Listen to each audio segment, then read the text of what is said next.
On behalf of the Kissinger Center for Global Affairs at SAIS Johns Hopkins, I would like to welcome everyone to day 2 of our conference, Japan, the United States, and the Future of World Order.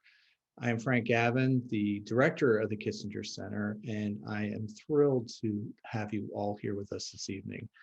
Day 1 was a terrific start. We had a great conversation, rich, deep, and actually filled with quite a bit of candor between Kurt Campbell, who's currently the coordinator for Indo-Pacific Affairs at the National Security Council, and Jim Steinberg, and then was followed by 2 absolutely terrific panels. We have an equally engaging and important set of panels tonight, and really excited to get started and to jump in. Well, without further ado, I'd like to introduce you to the chair of our first panel, Zach Cooper. Zach Cooper is a research fellow at the American Enterprise Institute. He's one of the leading experts in DC on US strategy in Asia.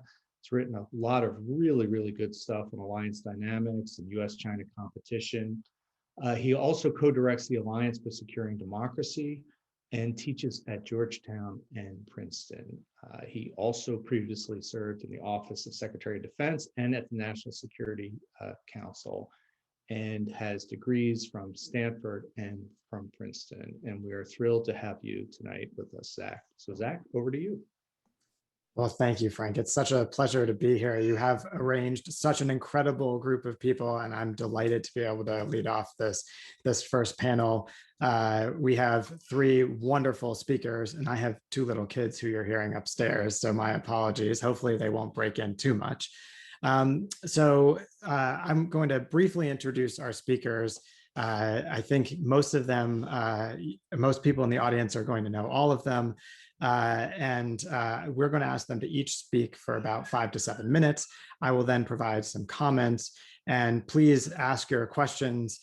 We have a question and answer function, which is down in the bottom of the Zoom box, and please go ahead, put questions in there, and we'd love to have as much audience participation as possible. So first up, I'm going to introduce each of you as we put you on screen, is Professor Jennifer Lind. She is an associate professor of government at Dartmouth University, a faculty associate at the Reischauer Institute of Japanese Studies, and an associate fellow at Chatham House. She is a leading scholar on Japan and the US-Japan alliance, among other issues. And I think she's going to give us a really fascinating presentation about the Yoshida Doctrine and ask some tough questions about whether it's time for some policy changes. So with that, Professor Lind, over to you. Hi, everyone. Thank you, Zach, for that kind introduction. I'd like to thank the Kissinger Center and also Professor Gavin for having this really amazing conversation between our 2 countries, and for inviting me to be part of such an impressive group. This has been really fascinating so far. I thought the discussions last night in the panels were really interesting. The speakers talked about how strong our alliance relationship is, yet at the same time, we have this sense that everyone is feeling the increased challenges that we're facing. The point of my talk is to argue that the challenges facing the alliance are even more serious than we've been discussing so far at this event, and that this means the US and Japan need to make important choices about our national security strategies. The big takeaway I'd like to leave you with is that the balance of power in Asia has changed dramatically, such that the US can no longer keep the promises that lie at the heart of the US military alliance. This is not a trend. This is not someday. This has already happened. And as such, it's something that Japan and the allies together need to confront. So let me back this up a bit. The foundation of the US-Japan alliance is America's pledge to come to Japan's aid if Japan is attacked. And for decades, the core of the US defense plan for East Asia was straightforward. In the event of a war, the US would deploy large numbers of short-range aircraft into the region, reinforce our Navy, and use those air and naval forces to defend Japan.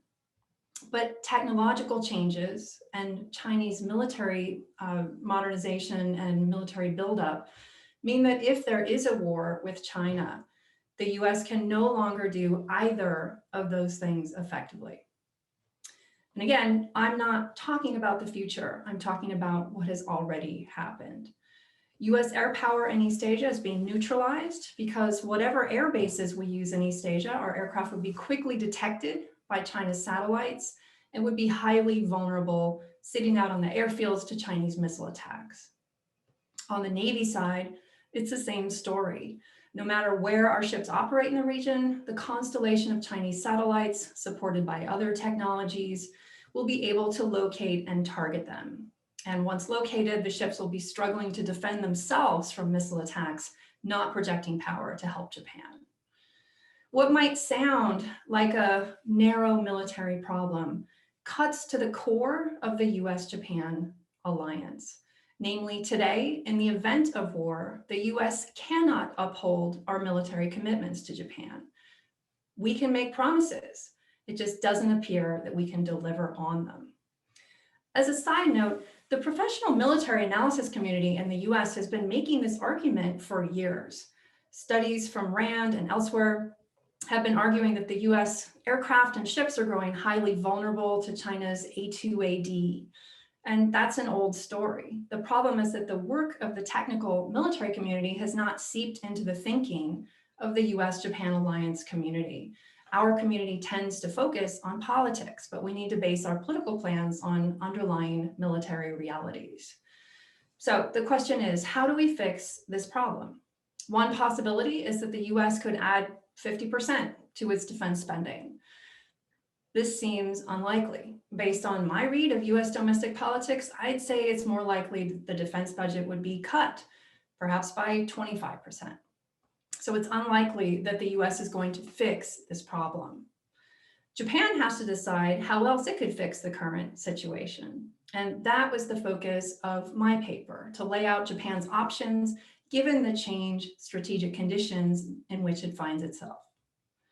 Before laying these out for you, let me quickly point out two underlying assumptions, and I'm happy to talk about these in more detail in our discussion. A first assumption is about Chinese power. I assume that China's economy continues growing, albeit at a much reduced rate. People rightfully point out that China has a lot of internal issues to deal with, including unfavorable demographics. And these people would be absolutely right. At the same time, the key question for us to answer is, will China have the wealth and military power to challenge the US-Japan alliance in East Asia? The answer is yes. And in fact, China is already well over that bar. A second assumption relates to China's intentions. I assume that China is going to continue to seek what IR scholars call regional hegemony, to make itself the region's predominant power and to oust or tame other great power rivals. We all spent about 20 years debating, how do we think China is going to behave as a great power? And I think we all have enough data on this now such that we know. By this, I don't mean, oh, China is going to seek to invade its neighbors or take over the world. Absolutely not. But China has charted a course in which it's seeking to become the predominant political and economic power in the region. It's resolving territorial disputes by threat or by force, and it's reducing American access to the region. So in short, I'm assuming that China intends to pursue regional hegemony, as we have been seeing it do for some years now. Again, I'm happy to debate these assumptions in Q&A because they're important. If neither of those is true, then the US-Japan alliance will be in much more stable shape. Okay, so let me return to the key goal of this exercise, to establish that Japan's security strategy is out of sync with its more dangerous security environment, and to sketch out ideas for how Japan could fix this. Here's the problem in a nutshell. Basically, there's a disconnect between how much Japan is resisting China and the resources that it's devoting to that resistance. Under the current approach, what we would call the Yoshida Doctrine, or we could debate if it's FOIAP and so on. Under the current approach, Japan is resisting China, but isn't mobilizing enough resources to do that effectively. So in my paper, I take us through, well, what are the logical ways that we could bring this back into balance? So here's one option. If Japan wants to continue to devote the low level of resources to defense, that means it should reduce the amount of resistance to China. So in IR parlance, we would say that Japan should pursue a policy of accommodation toward China as it seeks regional hegemony. With respect to the Senkaku Island, for example, likely Japan and China could return to a situation where they agreed to put their island dispute on the back burner. This strategy combines low resistance with low resources, so it seems to be a good fit. It ticks a lot of Japan's boxes. It fits Japan's unfavorable demographics. It fits the public's lack of interest in military statecraft. It would also avoid nasty domestic political fights over increasing military spending and assertiveness.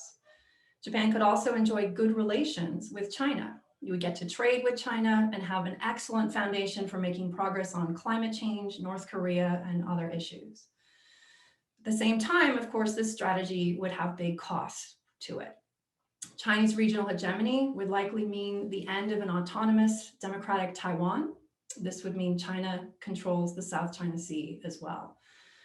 Of course, under this strategy, Japan and the US could still be close friends, although accommodating China would likely mean ending their military alliance.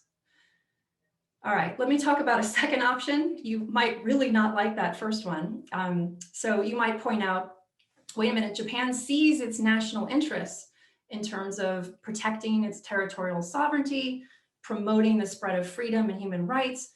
And you'd be right to point out that that first strategy didn't really achieve those aims. So you might say, if we're going to fix Japan's security strategy, let's keep up the level of resistance and increase the resources that we're going to devote to that effort.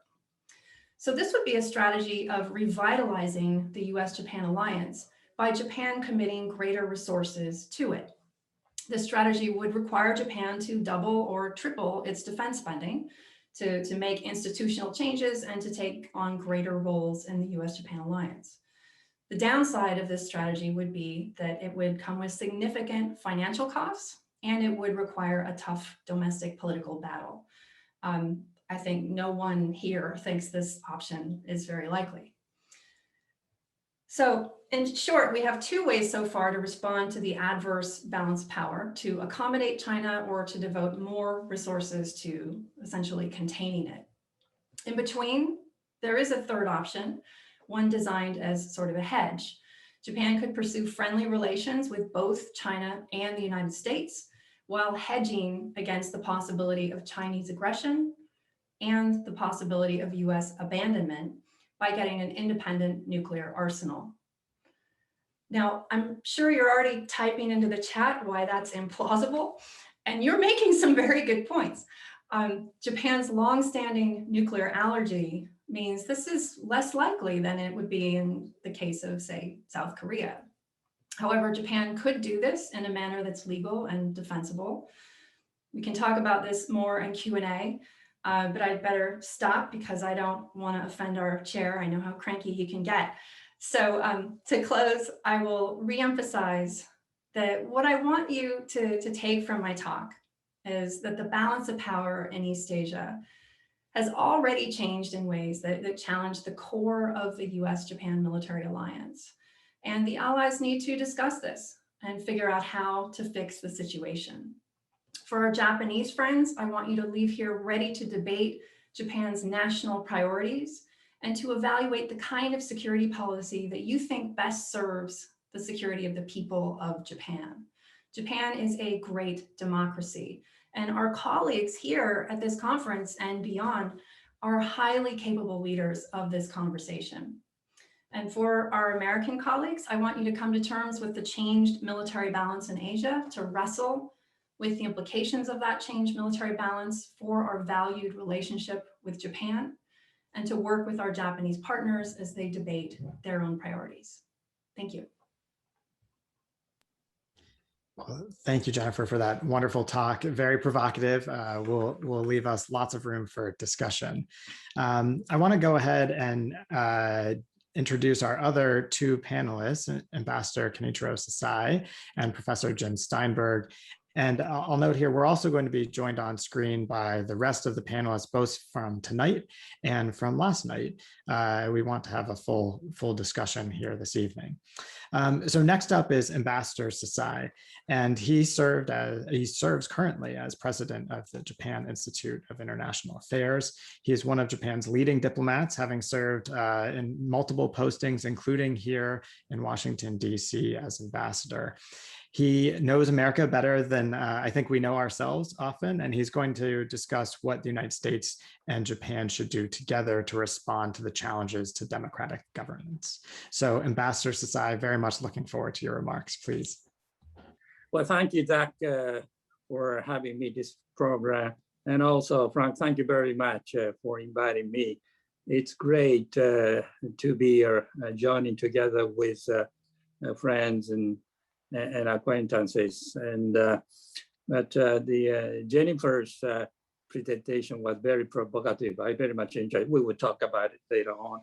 But my presentation, my talk is basically focused on China, the Chinese challenge.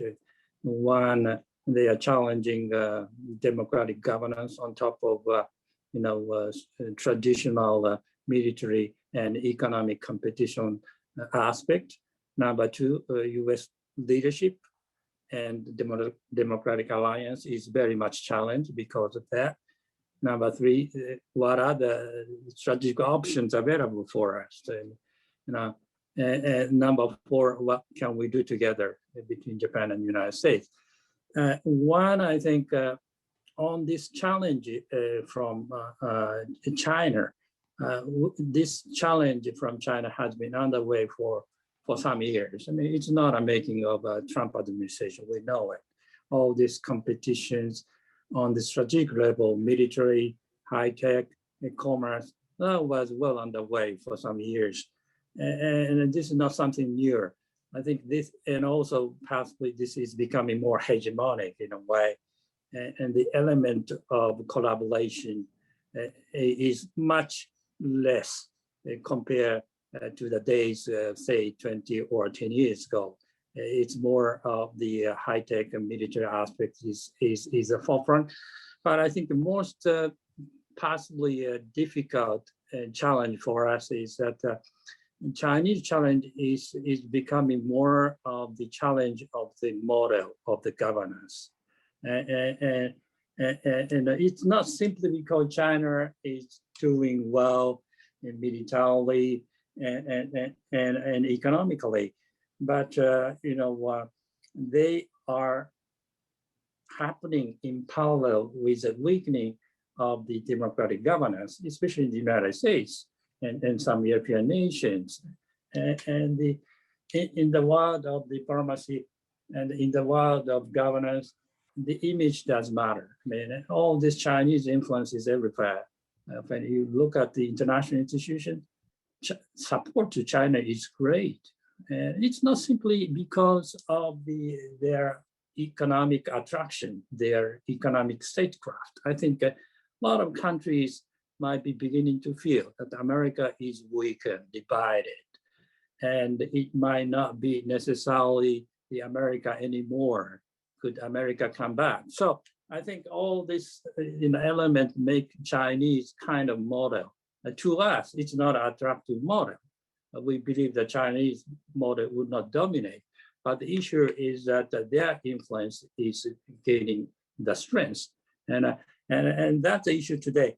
And now, unless the democracy, I mean, especially America and Japan and others, Europe, could show that this model, democratic model, is still superior compared to Chinese model in various dimensions of the global politics, it's going to be pretty hard for us to sustain on sort of competitive power. I mean, this is not simply the soft power of the thought.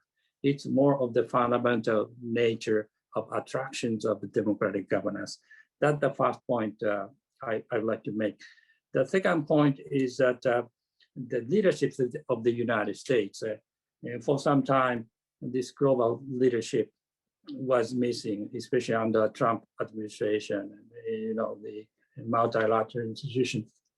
It's obvious there was enormous concern that United States might be once again going back to the old sort of pattern of taking care of itself. I don't say isolationist policy, but if we could see the extensions of Trump administration one way or another, I think I can't predict what would happen to the standing of the United States in terms of exercising traditional, I would say, positive way leadership of the United States.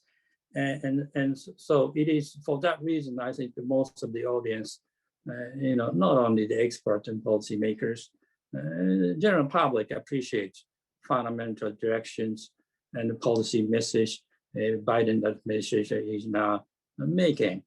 And we hope that that leadership role will be, regained under the President Biden's leadership. The problem possibly around this new government is that as we had seen the discussion yesterday taking place, on the first problem is possibly the trade and commerce policy. I mean, there is an element of protectionism and the element of some hesitations to go to the original version of free trade United States was enunciating for many years. And we will talk about it, TPP and other issues, but I think there is a genuine concern. Could America come back to that?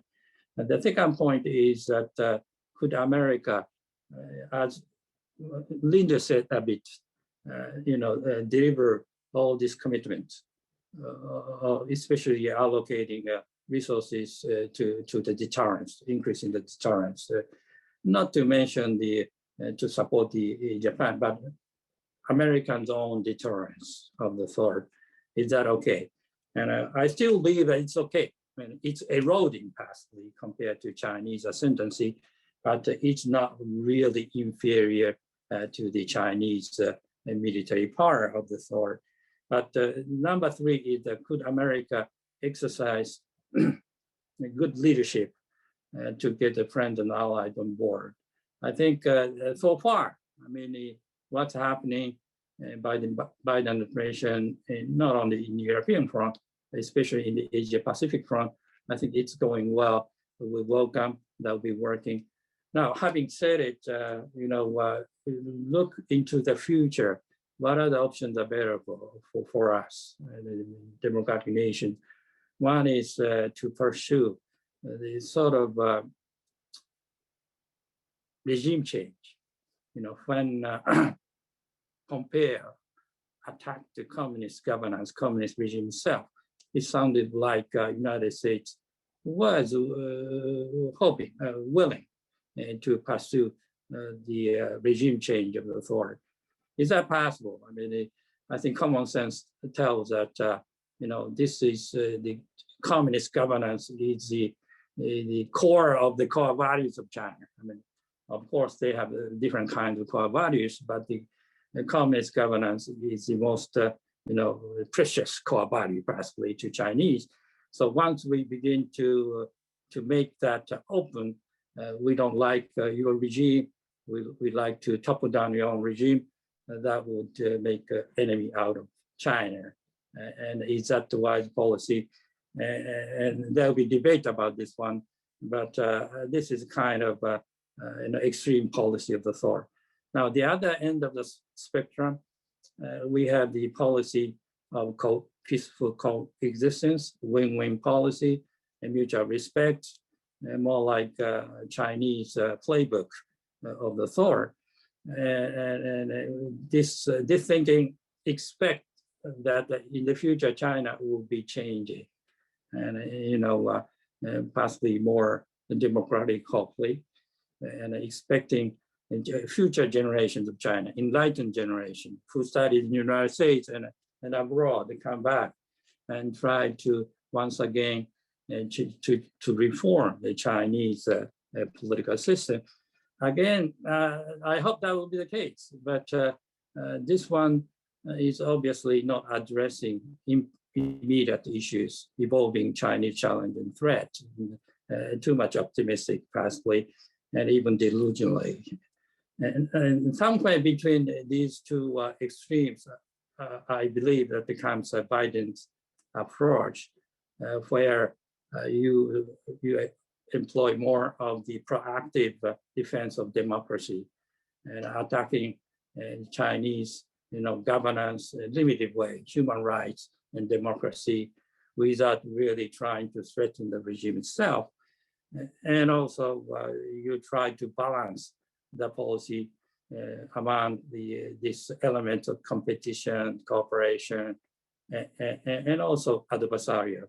And I think I noticed that the new Secretary of State made it clear you must be adversarial when you must be. Well, that's well said. But the question is that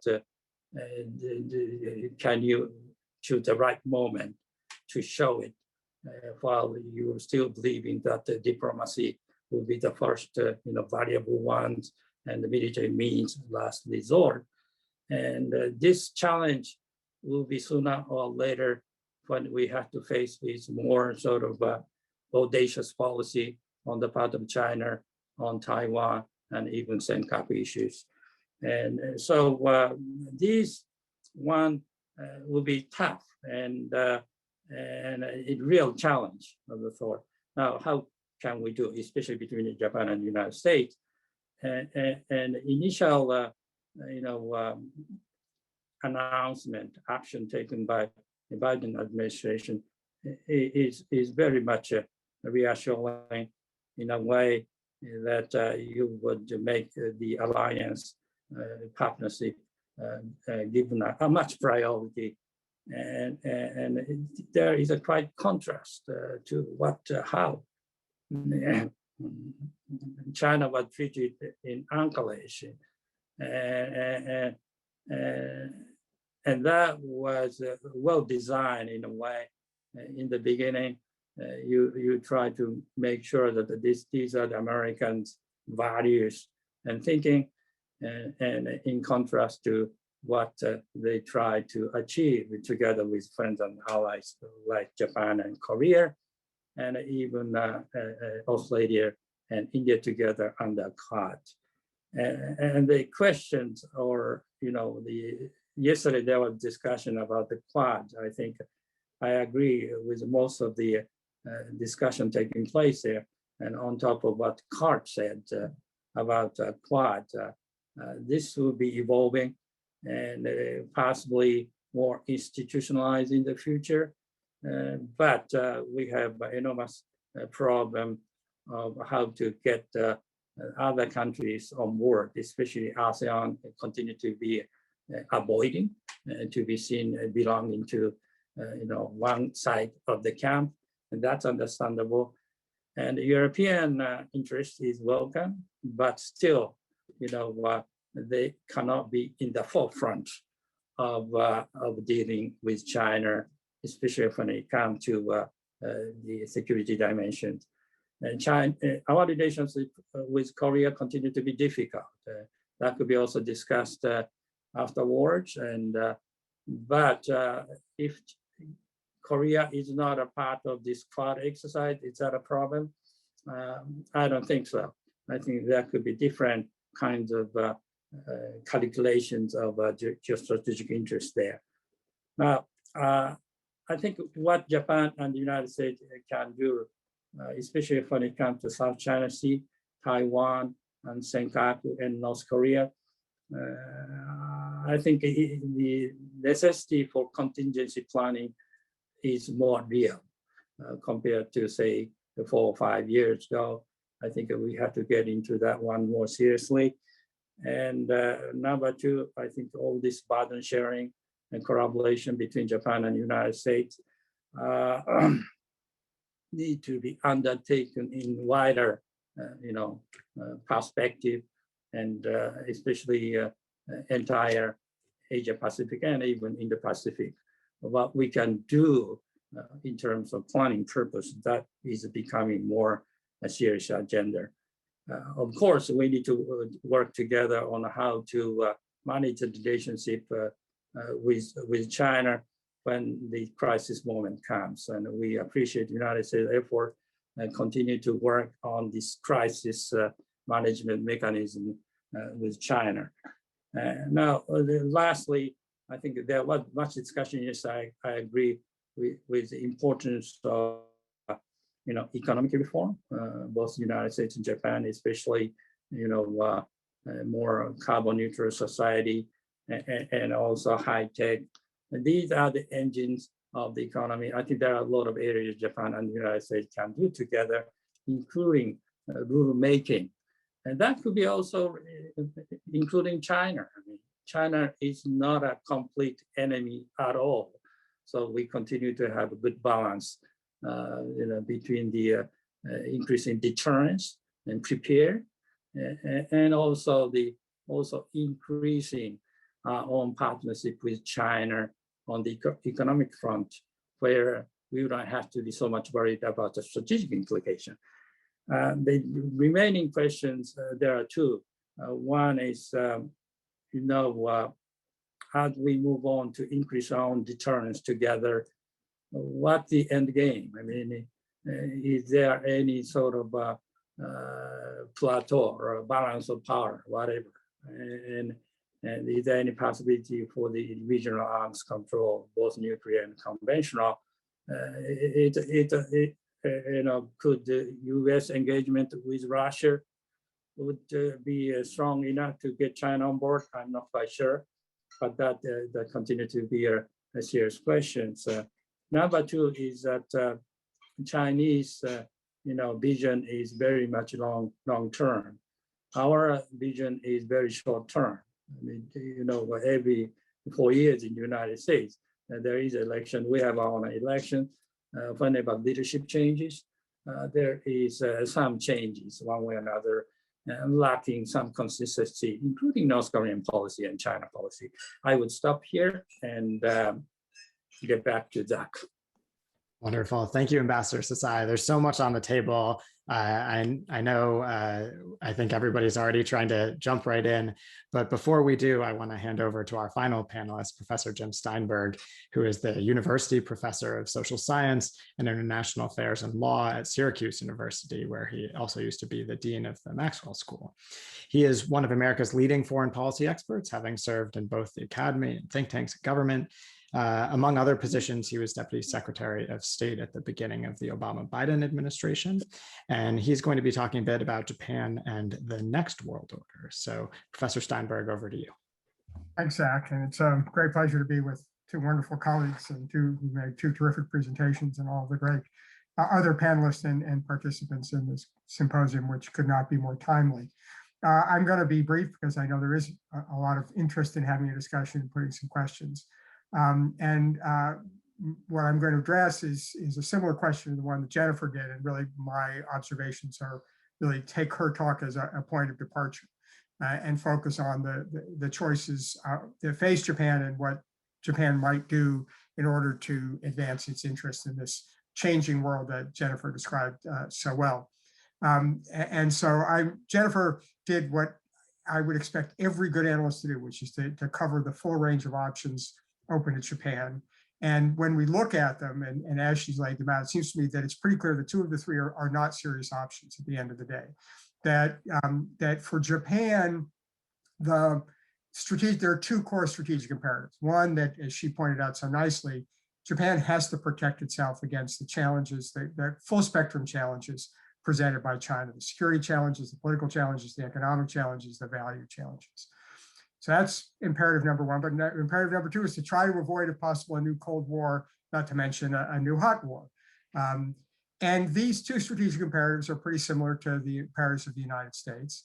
But the second is far more pressing for Japan than for us, because Japan has more to lose by a new Cold War. Japan's economic ties to China, its proximity to China, put it at great risk if we move in that direction. And so the first best world for Japan is one in which it has adequate protection against the emerging challenges of China, but it doesn't turn into a Cold or hot war. So the question then becomes, under the choices that Jennifer laid out, what might achieve that? And for me, and I think it's implicit in her analysis, sort of accepting that China, the Chinese domination and that China will respect Japan's interest is not plausible. The political systems are too different, the history is too different, and it's hard to imagine that the Japanese people would feel secure in that environment. So I think it's something one needs to debate, but I think it's pretty clear that for Japan, given its political system, its economic interest and the like, and the history, simply trusting to China's goodwill is not going to meet the first imperative of protecting Japan's political system, its autonomy, its economy, and the like. But similarly, I think the idea of going it alone, or hoping that others might help out, is also not a very plausible strategy for Japan. Japan is economically very strong; it's got a lot of resources, but the growing disparity between China and Japan is such that Japan would be in a very, very dangerous position to do this by itself. And so for me, the necessity of the partnership between the United States and Japan is overwhelming. And that given the world that Jennifer has sketched out, the core has to be based on a deep common approach by the United States and Japan. But as she also pointed out, it's got to evolve to meet the new world. And it's got to deal with the fact that, as I said, that Japan has a perhaps stronger interest in the avoidance of a Cold War and a bipolar system than the United States. So how does Japan do that? It has to, on the one hand, be close enough to and reassuring enough of the United States for the United States to believe it can count on Japan when push comes to shove.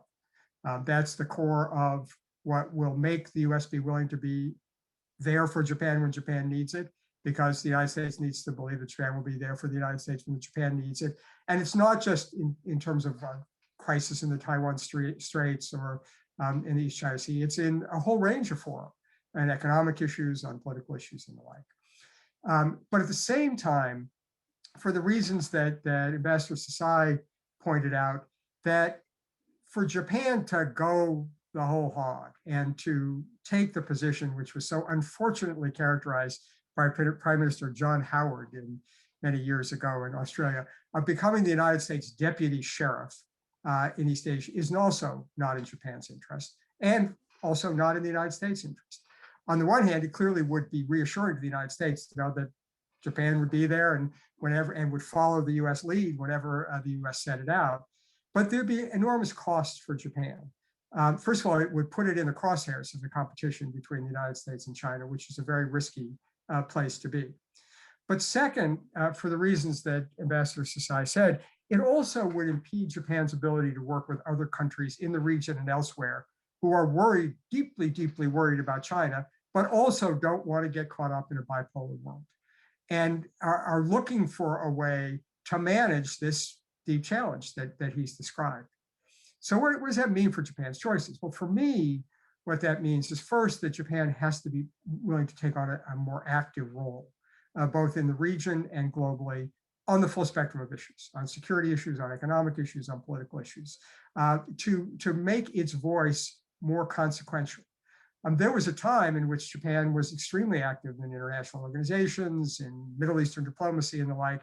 That's fallen by the wayside to some degree, and it would be very important to think about how Japan could regain that.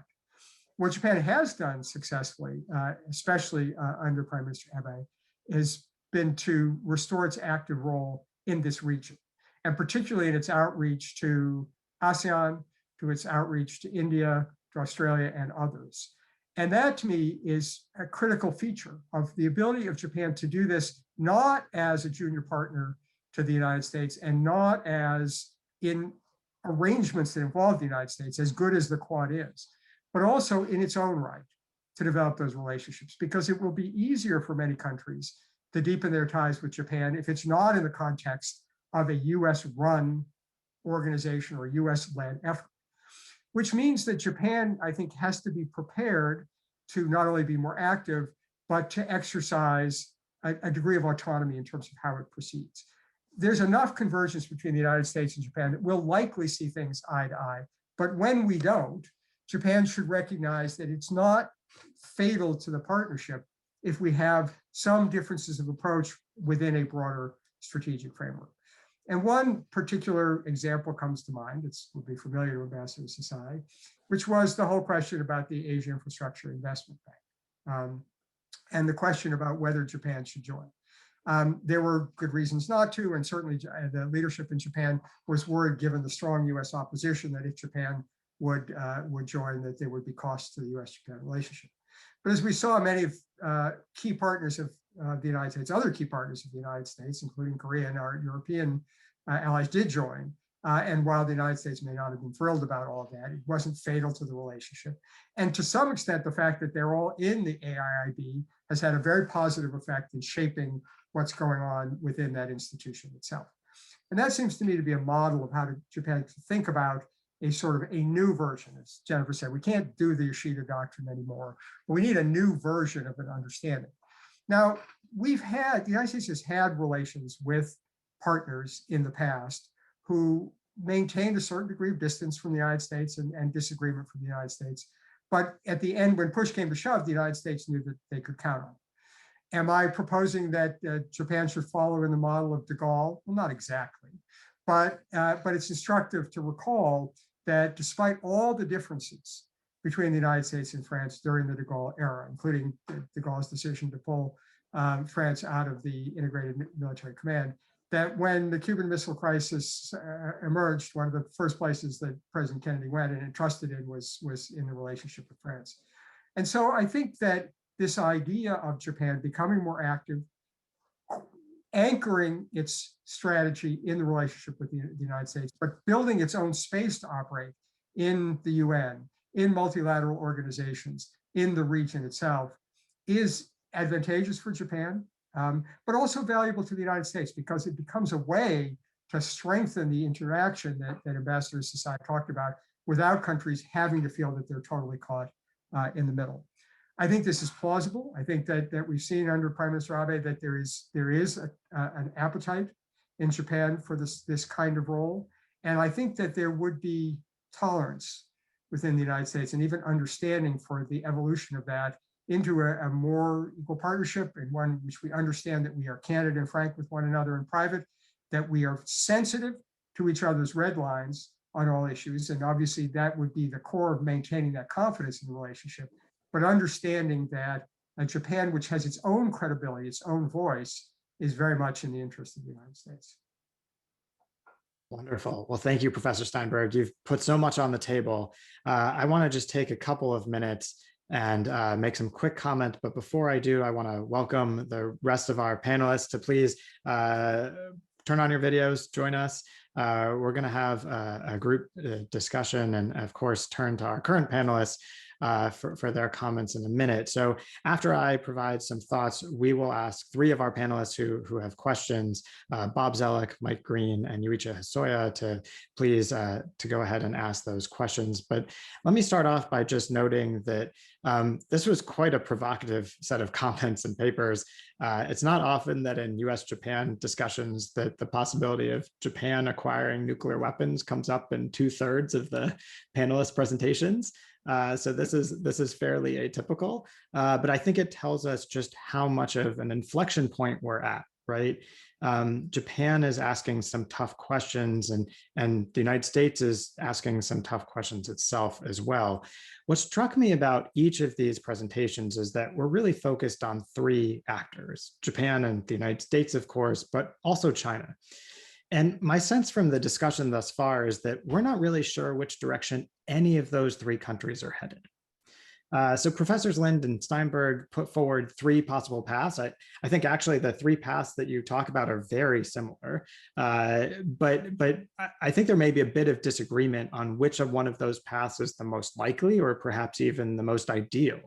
And so I think that's one area that we can certainly delve into. You know, as a good example, Professor Steinberg just said, you know, perhaps that Japan will become something like de Gaulle's France to the United States. And Professor Lind, you suggested that in fact, maybe Japan would become America's West Germany. Very different comparison cases. right? And so I think we could certainly debate which one of those directions is most likely, but also which one would be ideal from both the Japanese perspective and an American one. On the United States, Ambassador Sasai asked some very fair and very tough questions about whether, for example, the United States can take care of itself, right? And I think there was a bit of a debate last night about where American economic policy is going. And I know the next panel is, of course, going to touch on that. But I think this is a tough question for all of us Americans. How can the United States convince its allies, and Japan in particular, that it's going to be reliable and that we won't have a reversion back to America First policies in 4 years or 8 years? And I think this is going to be particularly difficult once we get back into election season. And we're in a reprieve right now. But to Ambassador Sasai's question, how can we predict what's going to happen in the United States in a way that will give Japan the confidence to pursue a policy that roots itself more, if that's possible, in the US-Japan alliance?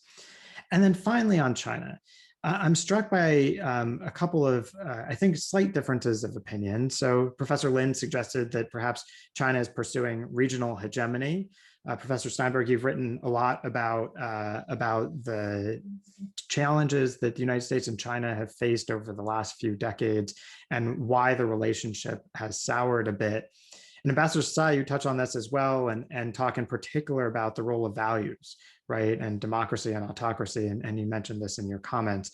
And so I think one question that leads to is, what is the goal here for the United States and Japan with regard to China? What are we seeking? What is the objective? So those are a couple of comments I wanted to put on the table. Before I go back to the panel, because I know you have many thoughts, but I want to broaden the conversation first. Let's go to 3 of your co-panelists. So first, if I can ask Ambassador Zellick to please jump on in. Thank you. Well, thanks very much. Great presentations. I have 2 related questions for Jennifer and a quick comment on Jim's. So Jennifer, the first one would be, I'd be interested in your view about the US military capacity to move more towards an anti-access aerial denial sort of military strategy. So in shorthand here, I'm thinking about Chris Brose's book on kill chain. But for a broader audience, it's the idea of a submersible network of sensors and various destructive capacities.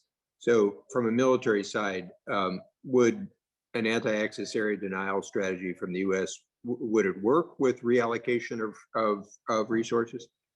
But then there's a second point I want to draw you out a little bit more on strategy of deterrence.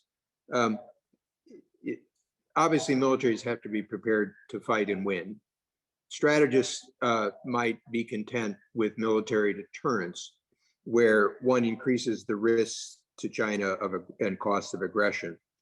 So I'd be interested if you could expand your analysis to have some sense of the type of harm you think that the US and Japan could cause China, the US ability to harm Chinese interests beyond the regional maritime space, the dangers of escalation for China, catalyzing counter reactions in North America, India, Europe, and of course, all the economic dimensions that would flow from this.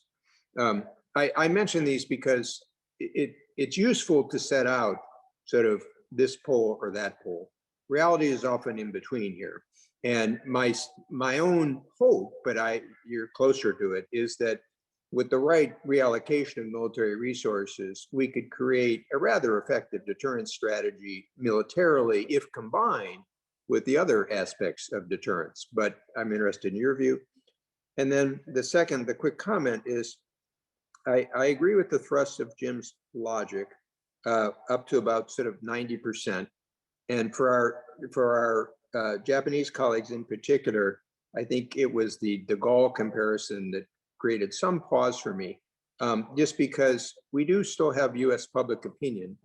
And I wouldn't want to leave our Japanese friends with the impression that America's attitudes towards Japan on trade and economics are necessarily have reached a comfort level where if Japan took policies that really seemed to be aggravating the United States, as de Gaulle did when leading LBJ to say, do you want US soldiers to leave? Do you want us to dig up the dead ones from your cemeteries too? I'm not sure how that would play with the politics of strategy, but it's a minor qualification of Jim's point. Thanks, Ambassador. And we'll hand over to Mike Green for a comment, which I think builds very much on this, and then to Yuichi Hosoya. Dr. Green? Yeah, I had a similar reaction to Bob's. I found it very thought-provoking and provocative, Jennifer and Jim's presentations in particular. And I apologize, I forgot I had to turn my camera on to ask a question, so I'm way underdressed for this august occasion. So for Jennifer, I agree with where you come out. I agree with the prescription, but by positing on an inability of the US to honor its security commitments to Japan, you've dropped a big rock in the soup. So I think it's fair for our Japanese friends for you to answer in the way Bob just asked, what should the US do? Do you really believe we can't honor our security commitments? And if we can't do it the way we're configured right now, what do you recommend? Do we pull back to Hawaii? Do we do different kinds of weapon systems? Do we reduce our commitments? It's a fair question I think Japanese listeners will be wondering about. But I come out where you do on the prescription. I thought you very nicely laid out Japan's options. And for Jim, I also had a similar reaction to Bob. I think, well, if you're saying Japan should sometimes do stuff different from the US for the sake of doing stuff different from the US, I think you run the risk, Bob said, domestically in the US, but also the risk in the region that adversaries see opportunities for wedge strategies between the US and Japan. But if you're saying, as with any ally, there are strengths Japan has that we don't have, relationships Japan has, Southeast Asia, for example, that we don't have, and we need to think through a coordinated strategy where we do different things under the same strategy. That I would very much agree with. So if you could maybe elaborate, clarify on that, I'd appreciate it. Next time, I promise, Zach, I'll wear a tie. I guess you're not wearing a tie, but I promise to wear a coat. Thank you. Great discussions. Thanks, Mike. And let's turn over now to Professor Hosoya. Well, thank you very much, Zach. I was inspired by Mike's question, and I really enjoyed the discussion. Actually, it's always difficult for me to find a point where I don't agree with Jennifer's assessment of Japanese foreign policy. So this is not disagreement, but the additional question. I always feel that, as we discussed yesterday, the Quad is partly China's creation. So if Japan would be closer to China, maybe this would be American creation, because we don't know we don't know how much the United States is willing to commit to the defense of Japan. So far, we are very much relieved by Biden administration foreign policy. So that's why it would be probable that we continue to take the second course. But in the future, we have to prepare the time frame the US or the American people choose to radically reduce the size of American military commitment in the region. Then we have to find an alternative. So rather than we present our own alternative, I'm really curious about how you, Jennifer, think about the future American commitment to the region.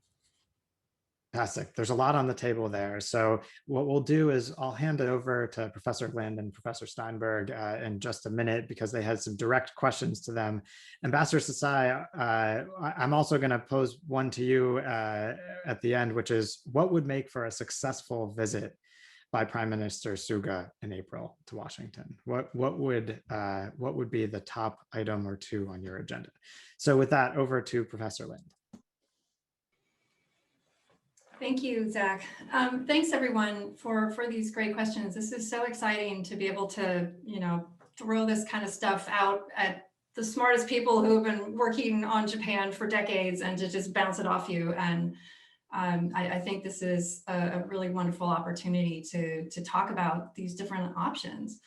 I don't feel like you gave me a few comments. I feel like you gave me a research agenda for the next 18 months of my life, but that's okay. I like that. So a couple of points.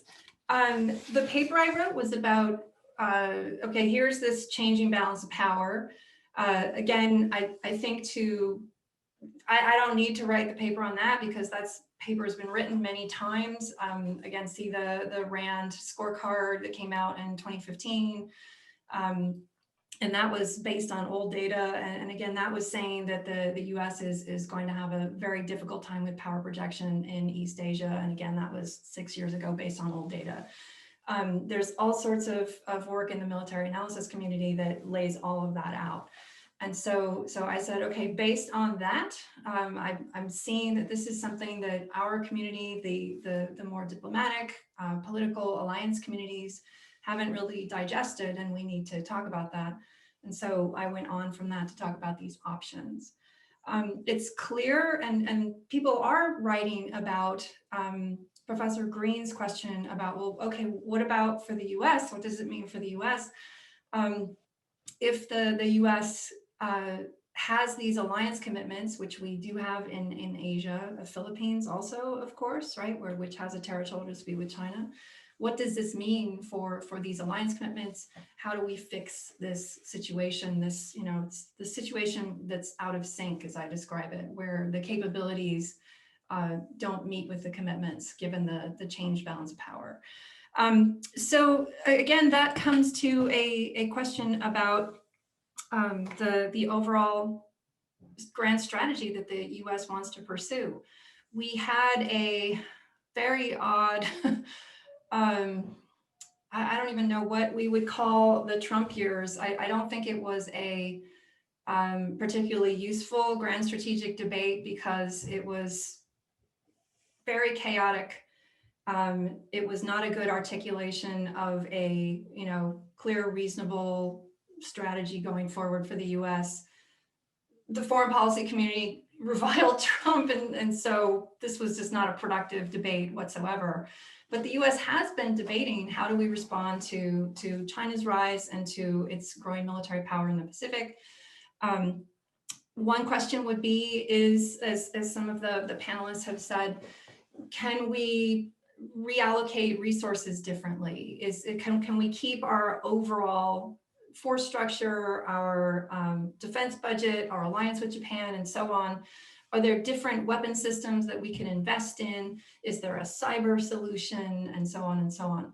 And we've been pursuing all of that. I think a lot of people, actually, this is a whole other topic, but a lot of people would say that all of this great game that I'm talking about between the US trying to flow into the region and China trying to find us and target us, all of that depends on China's satellite constellation and our jammers going against their counter jammers. And so there's this huge drama that's going on there. I mean, that's one of the areas where the arms race is really intense. So, so yes, we've already been pursuing a lot of that.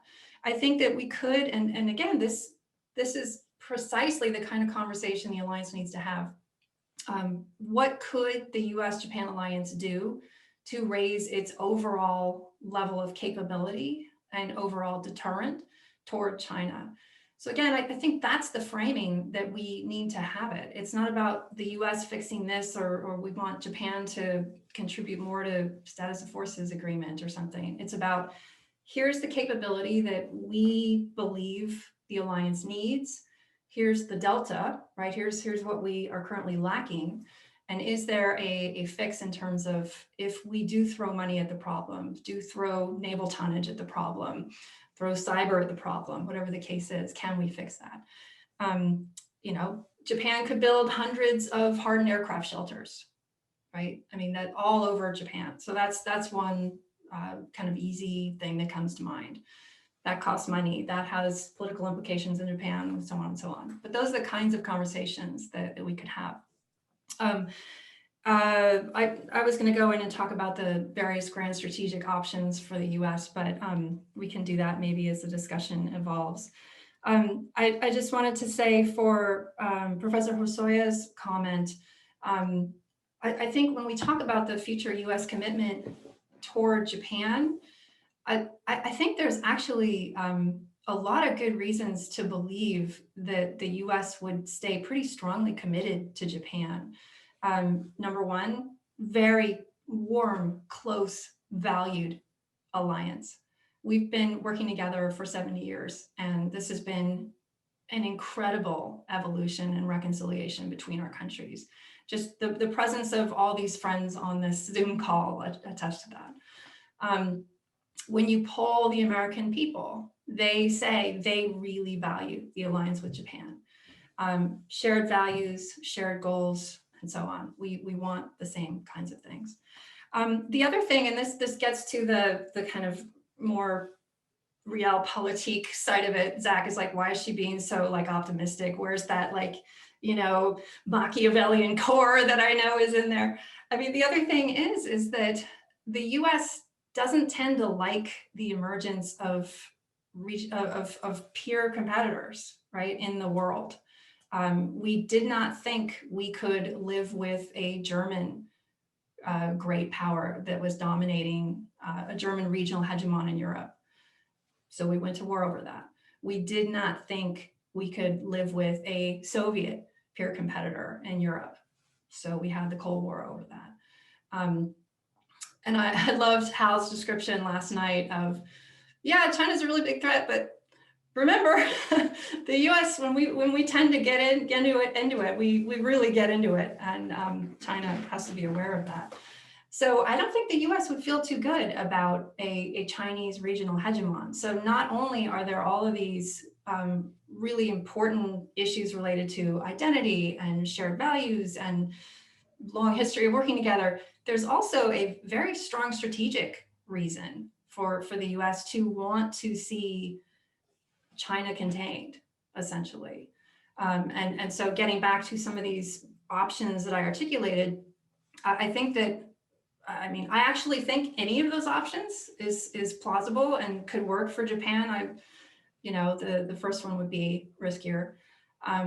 But I think that the US would be very dismayed if Japan were to pursue an accommodation toward China, because of this feeling in the US that they're worried about China dominating that region and what would be the implications for world stability. Wonderful. Well, thanks. Let's hand it over to Professor Steinberg. There's a lot on the table, I know. We'll try and do a comment from you and Ambassador Sasai, and then a quick lightning round at the end. Oh, thanks, Zach. And I want to reassure my good friends, Bob and Mike, that I completely agree with them. In fact, the reason I explicitly said is that I don't envision the de Gaulle model is precisely for the reasons that you said. And to go beyond it, I don't think in the context of what I envision for an effective US-Japan partnership, that Japan, like France, should have its own independent nuclear capability. So I'm not advocating that at all. I don't want Japan to throw out the US troops the way de Gaulle did. And again, the reason I explicitly mentioned no to de Gaulle is because I don't want the implication to be that that's what I have in mind. So Zach, actually, I'm with Jennifer. I like the West German model. And if you think about the great German chancellors, including all three of the great German chancellors of more recent times, we've had go back to Adenauer, but Brandt, Schmidt, and even Helmut Kohl did some things because they thought it was in our mutual interest. If you think about Kohl's decisions about German unification, there was anxiety in the United States about the speed, and certainly anxiety in other countries about the speed of German unification. Bob can speak to that, but we understood that, and we were sympathetic to Kohl's arguments, and we listened to him. Similarly on Ostpolitik, right? There was a lot of trepidation about exactly what that meant, and would that weaken the alliance, would that lead to neutralization? But in the end, we had enough confidence in the relationship, in our relationship with Germany, that we worked those things very effectively. So to Mike's point, absolutely. I mean, certainly, I'm not advocating that Japan should do it just for the sake of showing that it's got a distance from the United States. But I think Japan has a perspective, and a valuable perspective. And in the best of all worlds, it will be a perspective that's listened to in Washington, and especially in managing this region. Mike knows better than anybody, because he's spoken about it so eloquently, how well respected Japan is in many parts of this region, and that people value the relationship with Japan. So that's an asset to both Japan and the United States, in exactly the way that Mike talked about it, that the United States should be happy to take advantage of. We don't have to be in every room with every meeting.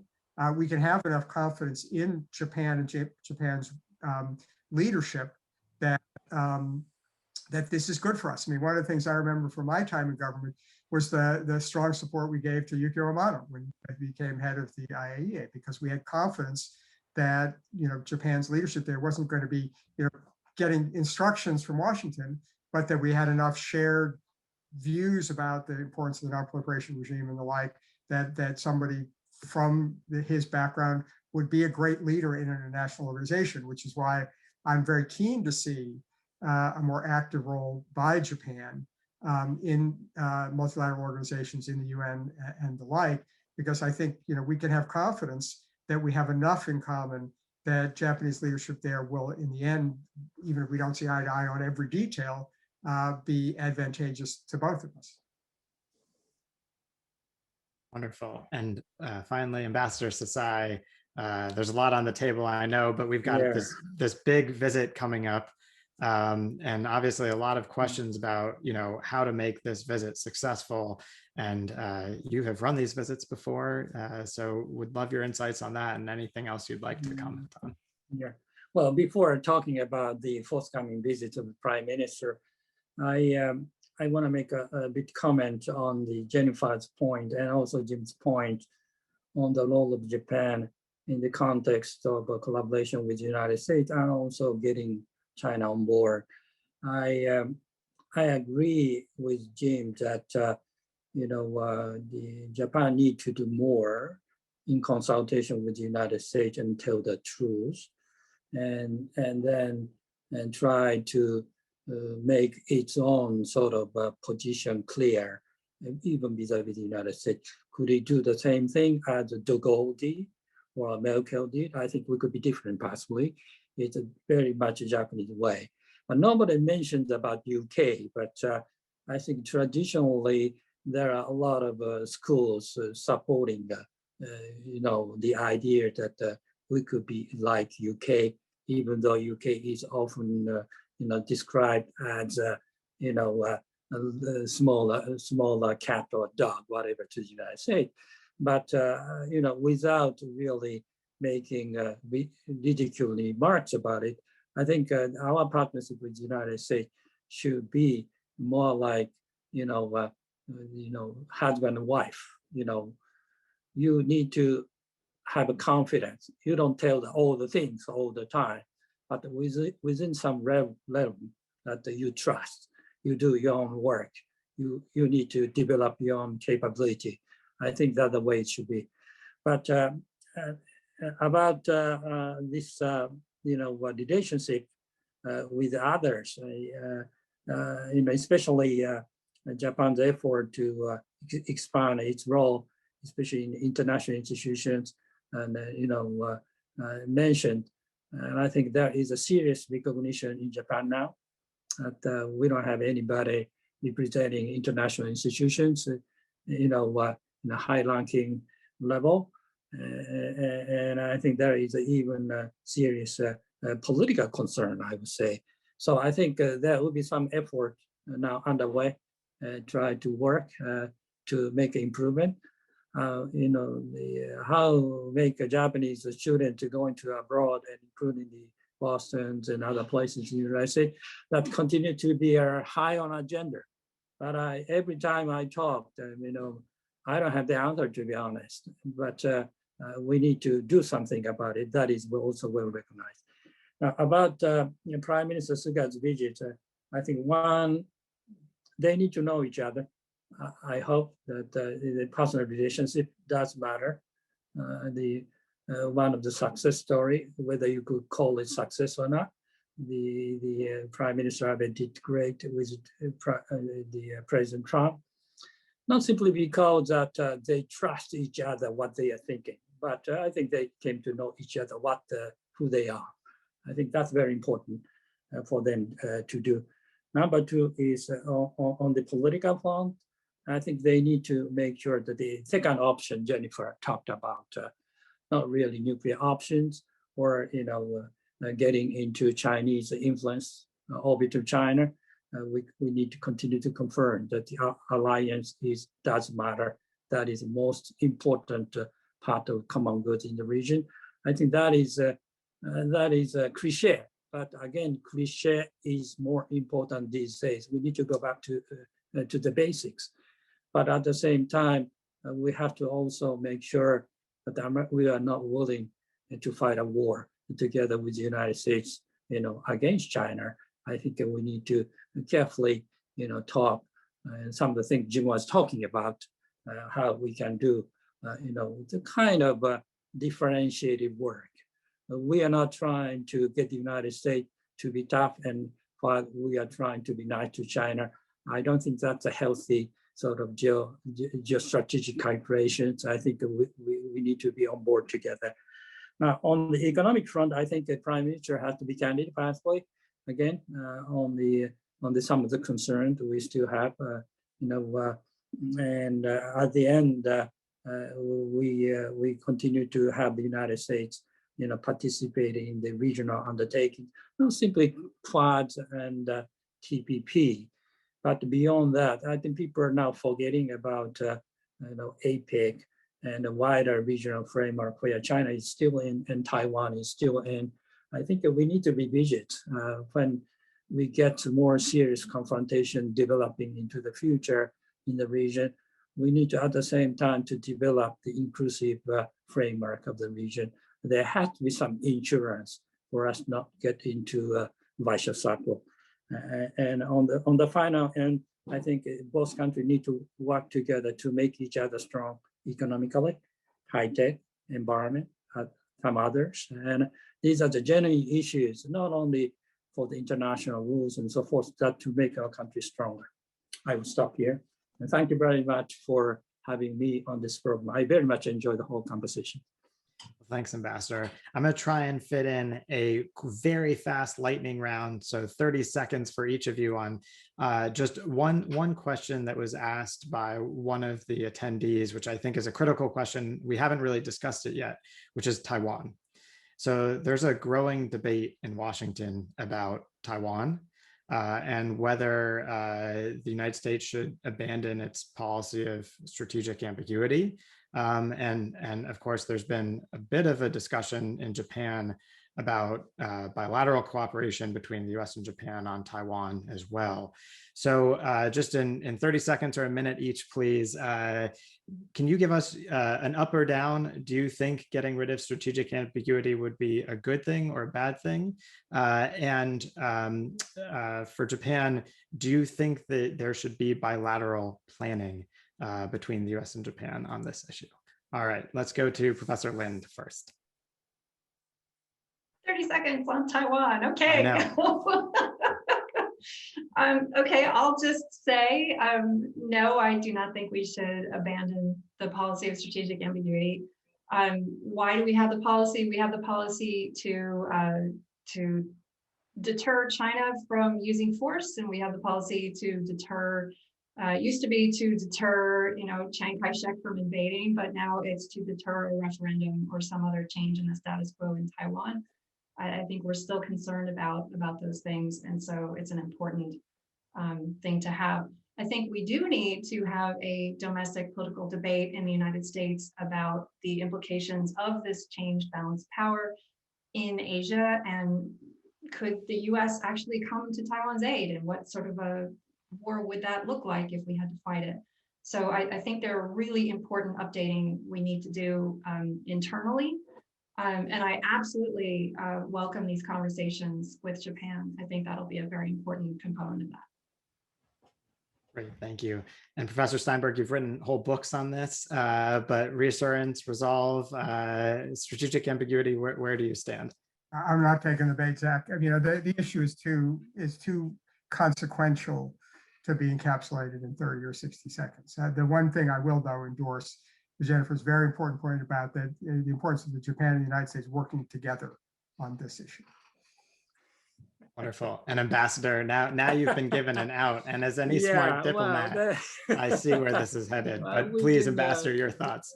Within the traditional framework of respecting one China policy, and also within the realm of strategic ambiguity, we could do more to support the Taiwan democracy, not to give sort of incentive for China to feel that they could be successful in attacking Taiwan. And we could do more to increase the space of Taiwan around the world. I think there are more things before getting into abandoning ambiguity policy. Wonderful. Well, this has been such a rich discussion. A huge thank you to each of you for your thoughtful remarks and a very open debate. So what we're going to do now is we'll have about 15 minutes until 8:05 Eastern time. And then we'll come back with the fourth panel that will be Frank Gavin, Satoru Mori, Maria Solis, and John Eikenberry hosting. So we'll look forward to seeing you in 13 minutes. Thanks, everyone. Welcome everyone to panel 4, and we are back. Thank you, Zach, for passing the baton to this panel. We are in this panel going to be broadening out a little bit. Our papers are very different sorts, but together I think they are papers addressing the conference's focus on world order and how that global system is evolving and the implications for US-Japan relations. So that's what we have on tap. This is, for those of us on the East Coast of the United States, this is the late show. So Mike Green, it's okay during this session for you not to wear a jacket. This is the end of the evening, so you are free to be informal. I would just say, when just getting started, I want to thank Frank Gavin and his colleagues for the honor of hosting this panel and being part of this conference, a terrific panel, and for his work at the Kissinger Center, which is really exciting to see the things they are doing these days. So congratulations, Frank. We have 3 terrific papers, and we're going to get started following roughly the same format that Zach carried us through last time. I will introduce Frank, and then in sequence the 3 papers, and then offer a few comments, a few questions after they speak, and then we will open it up. So please be prepared to write in your chat questions, your Q&A questions, and we will hopefully have a full discussion. I will introduce Frank Gavin as our first speaker, a chaired professor and inaugural director of the Kissinger Center for Global Affairs. Frank is having an illustrious career holding earlier positions at the University of Texas and MIT, having written important books on American foreign policy and foreign economic policy and American nuclear statecraft. He was educated at the University of Chicago and the University of Pennsylvania, and I can say I was present at the creation. I was at Penn when Frank thread the needle and made his way into the scholarly world. So it's a great honor. It makes me feel a little old, but it's a great honor to introduce Frank as our first speaker. 5 to 7 minutes. Well, thank you so much, John. And it's a real honor to have you here. You're one of my heroes and someone who's been extraordinary inspiration for me. And so thank you so much for doing this and that kind of introduction. And I have to acknowledge, first of all, there's a lot going on in this paper. There's something for everyone to disagree with. And I'm going to blame my 2 wonderful co-teachers who are on the screen. I've had the great privilege for 4 years of co-teaching with Hal Brands and Jim Steinberg, and 4 years of teaching the complexities and history of American grand strategy and statecraft while the United States navigates an ever-changing world, has helped generate lots of insights and lots of questions. Few I would say that they would agree with, but it's really the excitement of getting to learn from them that really inspired this.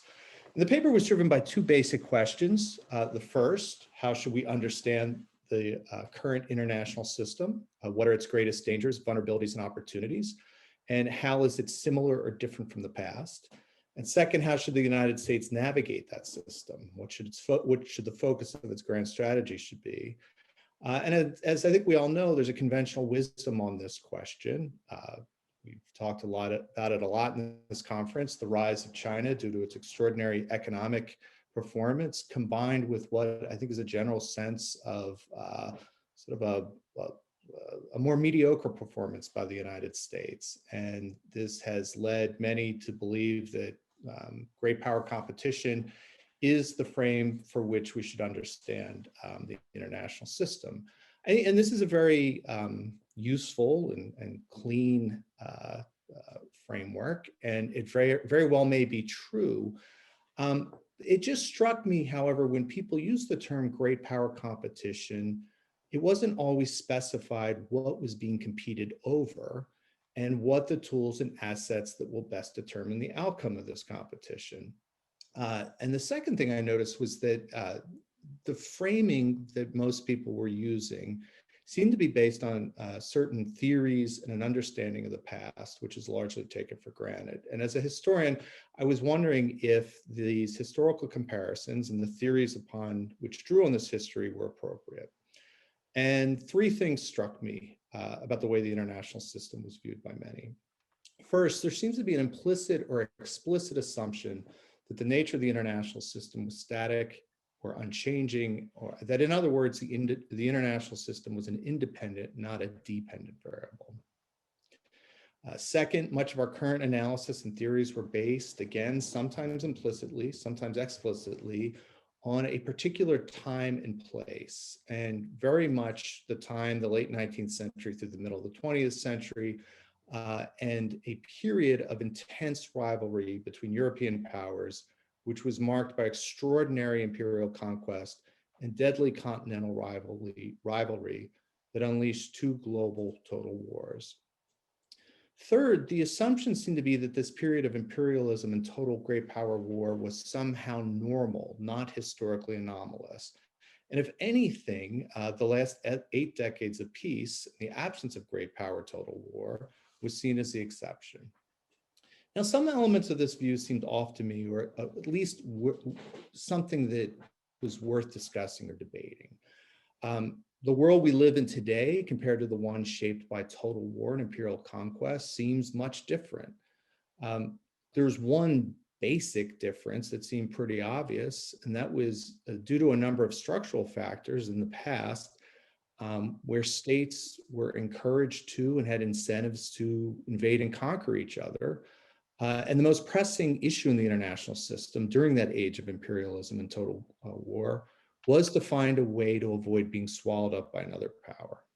This was true for all the European powers, including Great Britain, in the late 19th and early 20th century, and was certainly true for the territories around the world they colonized.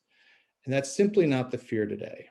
No one is going to physically conquer either the United States or China, and the forces and factors that drove such conquest elsewhere in the past have decreased enormously. Now, as I make clear in the paper, this does not by any means mean that war will disappear or is not possible. War is driven by many other factors other than the desire for imperial conquest and territorial aggrandizement. Nor does it mean that states won't seek to reclaim territories that for historical reasons they believe belong to them. There are many states, including China and Russia, deeply unhappy with how territorial claims were settled at the end of the period of total war and imperialism, and they seek to revise these outcomes. Nor does it mean the world is safer for reasons I go into in the paper. But to better understand and prepare for these and other challenges, I think it's important we understand how and in what ways the world has changed and update our analytical frames appropriately. Now, while this is a very, very complex story, I'm going to give you the Cliff Notes version, and that is the age of imperial conquest and total war was driven by scarcity and fears of scarcity. Great demographic surge in the 19th century, especially in Europe, generated Malthusian concerns that states would not have the resources or food to feed their exploding populations. Because of the unique technological asymmetries brought by European industrialization, conquest and occupation outside of the continent was relatively cheap, while on the continent, it was increasingly lethal. This was real great power competition, and to lose was to be carved up, like the Ottoman Empire or China, or risk being colonized, like large parts of Asia and Africa. And as World War I and II demonstrated, to lose meant the death of your state and potentially your population. This factor, this reality drove the development of certain kinds of states, those that could best mobilize and exploit their economic resources into military tools and unify their citizenry in common cause. This was, in this world, land was prized, as was resources, and wealth, military security, and information was extremely scarce and generated insecurity. To my mind, this horrendously lethal and dangerous world of the late 19th and 20th century was driven by a certain set of historical circumstances, many of which were unique or somewhat rare.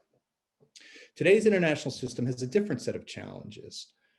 A number of factors, and I'll just list a few of them: enormous increases in agricultural productivity, demographic change with flat and aging populations, the increasing costs and difficulty of invasion and conquest, and a shift in wealth being based less on land and more in innovations in technology, entrepreneurship, and finance, to say nothing of nuclear deterrence, make a return to the world of imperialism and conquest, to my mind, highly unlikely. Now, to be clear, this does not mean we have reached the end of history or perpetual peace. Quite the contrary. In the paper, I go through what I say the greatest threats are, which are what I call the problems of plenty or excess. Now, what do I mean by this? To give a few examples: the explosion in the amount of information and disinformation, which has clearly been unsettling; unthinkably large global financial flows and deeply integrated supply chains; the large movements of people and the rapid spread of potentially deadly pathogens; the vast diffusion of disruptive technologies; inequality between and within states sharpened by economic growth; personal and societal anxiety due in some measures to the dizzying increase in individual freedoms, opportunities, and change in traditional norms and identities, and perhaps most threatening, the climate change threat generated by economic success. Now, again, these are problems of plenty, not scarcity, and require an updated view of the international system. This past world of scarcity and insecurity did not only shape the international system, but I also argue in the paper, was a key driver of the modern nation state and a lot of our institutional architecture. One of the reasons I think we're suffering a governance legitimacy crisis is that these institutions were set up to deal with different problems, not the ones that we currently deal with. And this is what gets to the final part of the paper, and I'll conclude here. I argue that the states that best adapt to this new world and recognize, produce, and employ more effective types of power will thrive over the long term. And counterintuitively, some of the traits that we recognize as burdens from the previous era, the era of total war and imperial conquest, especially those in the United States, may actually turn out to be assets if I'm right about this new world where the problems of plenty dominate.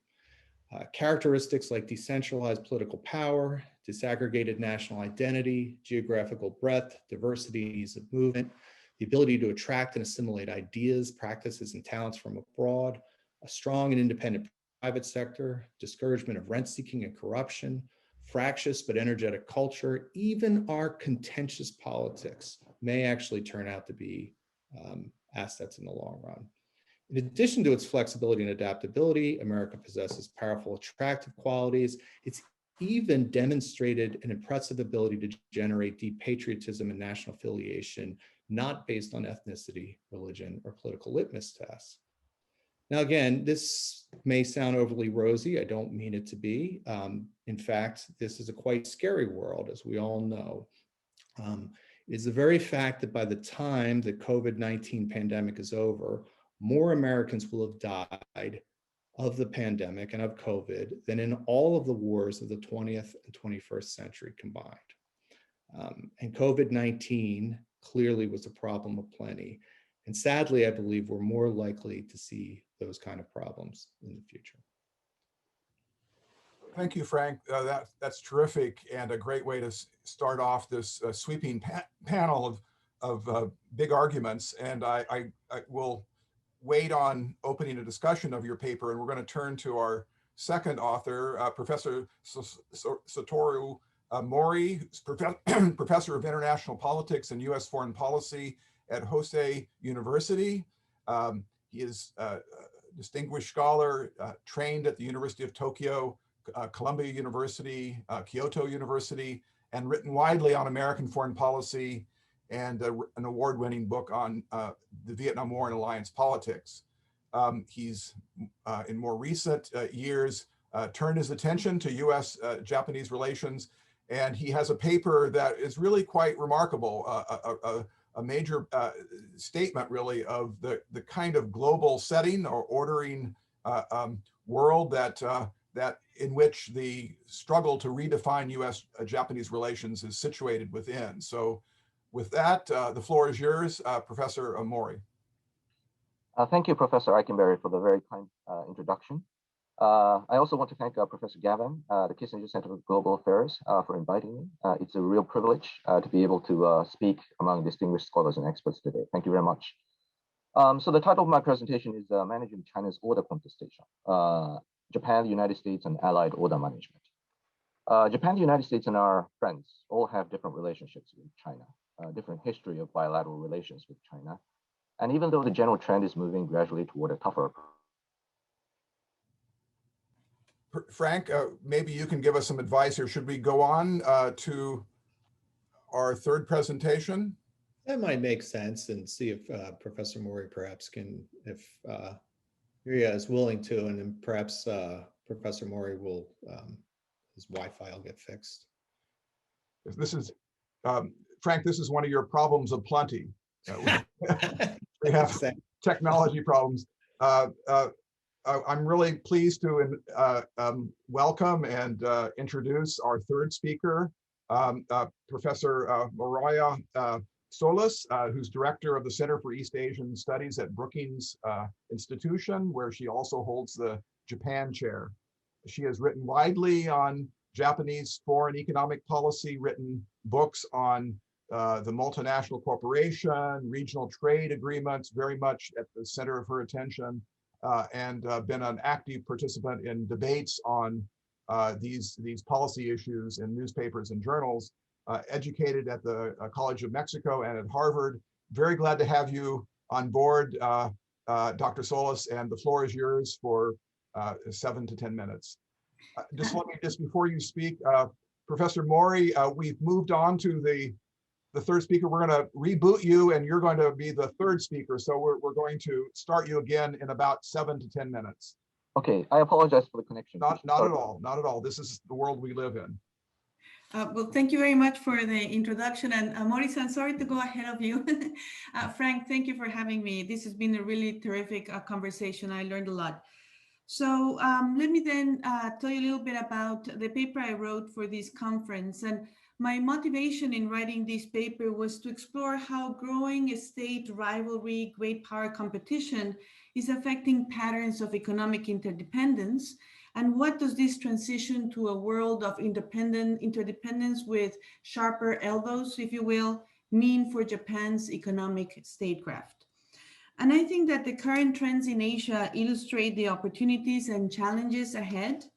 On the one hand, we have witnessed the emergence of mega trade agreements that seek to nurture bonds of trade and investment with liberalization commitments and rules. I'm talking about the Comprehensive and Progressive TPP and the Regional Comprehensive Economic Partnership Trade Agreement.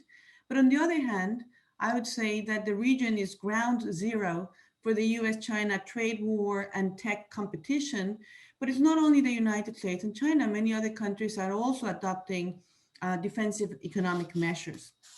And this, I argue, presents a new challenge for Japan on how to reconcile economic internationalism and economic security. Because I make the case that the logic and practice of each is very different.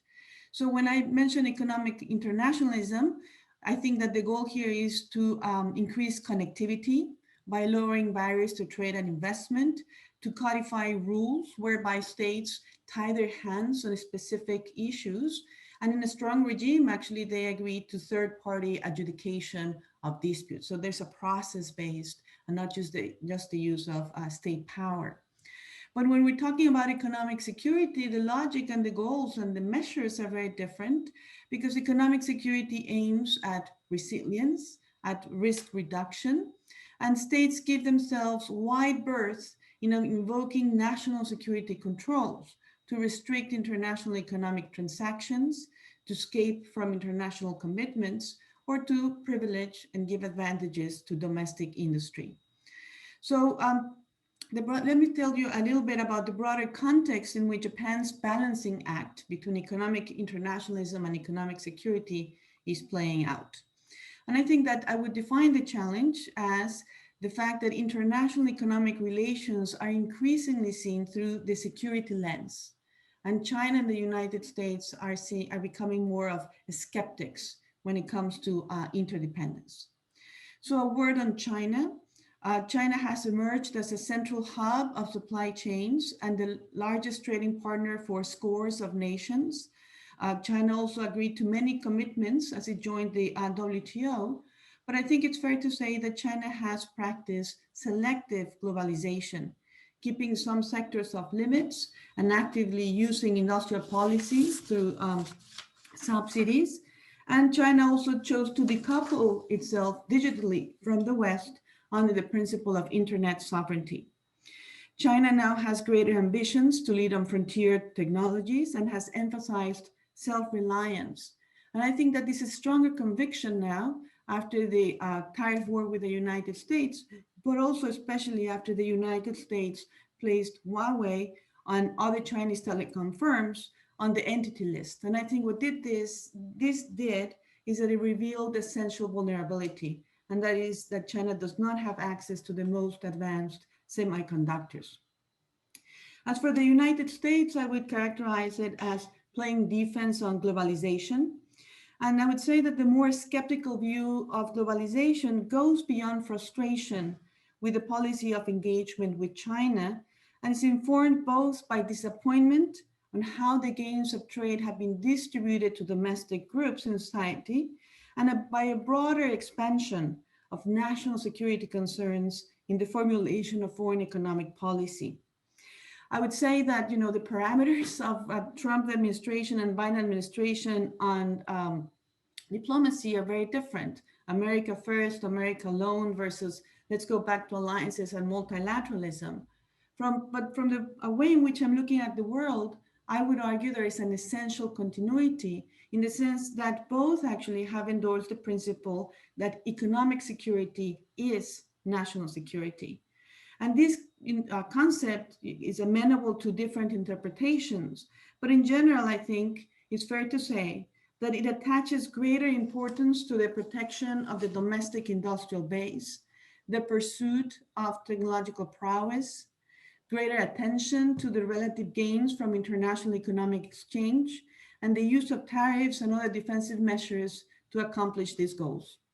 And so we have seen that the United States has tightened national security screening of foreign direct investment, is currently revising its export control regime to include emerging and foundational technologies. Industrial policy now is very popular in Congress. It has bipartisan support. And the US government, as I mentioned before, has exploited choke points in the semiconductor supply chain. So what does this all mean for Japan? I would say that when it comes to economic security, there is memory muscle in Japan. Japan has long been sensitive to the vulnerabilities of economic interdependence. Reeling from two oil shocks, food embargoes, and the Nixon shocks, Japan developed in around 1980 the concept of comprehensive security with a prime focus on economic vulnerabilities. But it's the 2020s, not the 1980s. So I think that there are many differences that I'll highlight very quickly. First of all, the nature of the challenge is very different. Japan was trying to overcome reliance on commodities, oil, food. That still remains, but I think that now the challenges come from much denser links of economic integration, problems of plenty, if you will, as we heard before. Japan's international role is also very different now that it has emerged as a champion of free trade and it has an important role in international economic governance as a rule maker. And its domestic capacities are also very different because Japan has developed the capability for strategic foreign economic policy formulation. And the essential geopolitical gambit is different because China, which is its largest security challenge, also happens to be its main trading partner.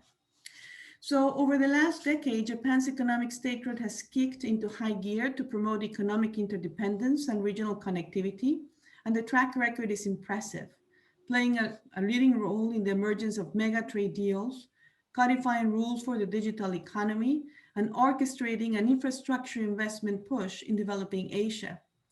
However, the current trends of change in the world economy, especially in high-tech rivalry and concern over possible exploitation of cross-border economic networks, are producing a significant recalibration of Japanese foreign economic policy. The Abe administration established an economic division in the National Security Secretariat last spring, and a national security national security strategy is now on the works, and we expect that it will be announced perhaps later this year.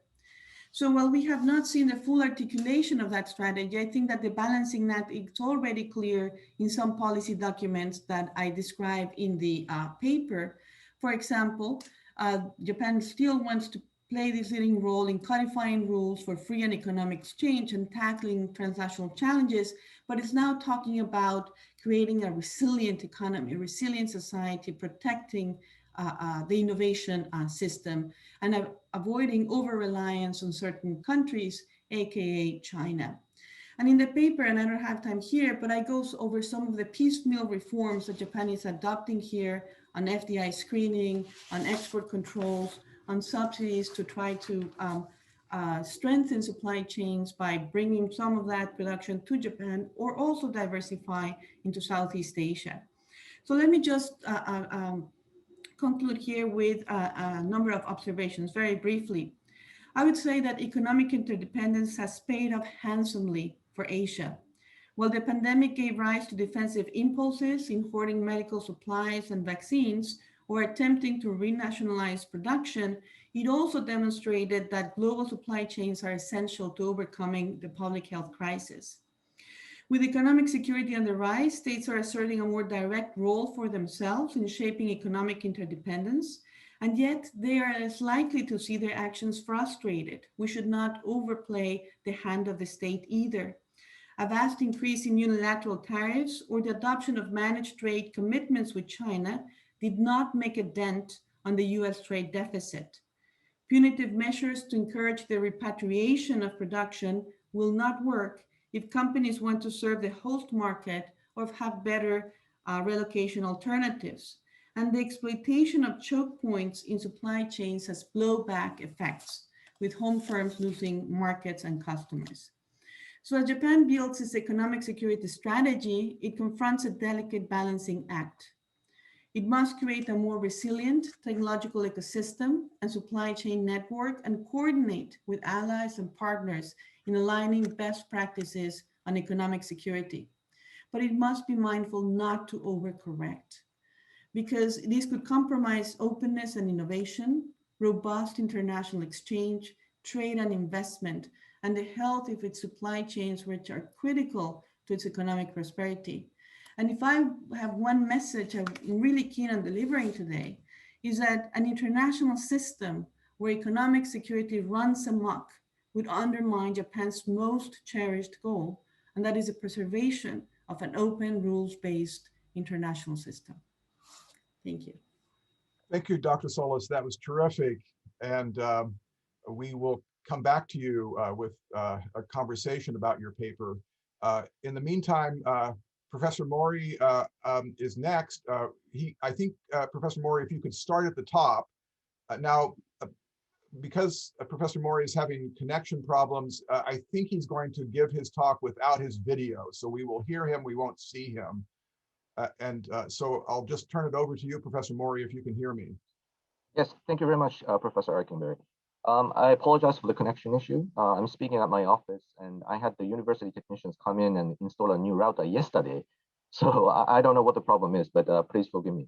So the title of my presentation is Managing China's Order Contestation, Japan, the United States, and Allied Order Management. Japan, the United States, and our friends and allies all have different relationships with China, different history of bilateral relations with China. And even though the general trend is moving gradually toward a tougher approach towards China, we still have differences of opinion, even within our own countries, about how to approach China. The reason I use the concept of international order to address the issue of the China challenge is not only because of the title of this conference, but because I think it could be a useful point of departure to examine the nature of China's rise and its behavior during its ascendance so far, and try to explore a common base of understanding about how we should face China. So the three big questions that I try to address in my paper were, number one, what is the nature of the challenge by China to the post-Cold War liberal hegemonic order? Number two, what could be a framework for a new strategy for managing order contestation in the 21st century? And number three, what are some major policy initiatives that we should pursue to galvanize a new liberal order that would preserve our liberal way of life and values in the 21st century? So to set the context, I first want to make the point that as a result of the two shocks of 2008 global economic crisis, a global financial and economic crisis, and the 2020 COVID-19 pandemic, as well as various other events that happened both inside and outside of China during this period, China increasingly came to contest the legitimacy of the post-Cold War liberal hegemonic order, and therefore market-based liberal democracies are now looking to modify a part of their order management strategy that applies to China. What I mean here is that China is contesting the fundamental premise that the road to human modernity was to liberalize politically and economically and conduct stable foreign relations based on peaceful resolution of disputes, mutual reassurance, and interdependence. It is well noted that China has been actively expanding its security interests through unilateral actions and fait accompli tactics to create an illegitimate geopolitical map. China has been gaining economic interest through their unfair trade practices on various economic statecraft by taking advantage of existing international economic arrangements. And China has also been actively tampering with the political and social systems of certain states through various types of influence operations. So to borrow Kurt Campbell's term, China is establishing its own operating system, and it's imposing it to other countries, and only a very limited number of countries have been able to push back so far. These Chinese actions have forced liberal democracies to undergo wake-up events regarding China in different forms over the past decade or so, ranging from economic coercion, cyber theft, cyber attacks, gross violation of human rights, territorial incursions, etc. And an increasing number of liberal democracies have come to realize that China's rise was not merely a change in international distribution of power, but a challenge to the legitimacy of the liberal norms that have been embraced by liberal democracies. But we have to keep in mind that countries that have security issues, economic issues, and value issues with China are fairly limited in number. And even among those states that have been alarmed by Chinese behavior, not all of them are able to take active countermeasures against China for fear of economic retaliation. This is not to demonize China, but I think it has become increasingly evident that as China strives to achieve top global status, those very efforts and the way it exercises power to achieve that goal violate and erode the legitimacy of liberal norms, values, and institutions. So I believe this is where we are now, and we have to manage China's order contestation. So to turn to the second question about what are the major elements or a framework for a new strategy for managing China's order contestation in the 21st century. This is basically about where we are going and how to get there. And my argument is that although we want a free and open order, but we really don't know what kind of a regional order will emerge in the future.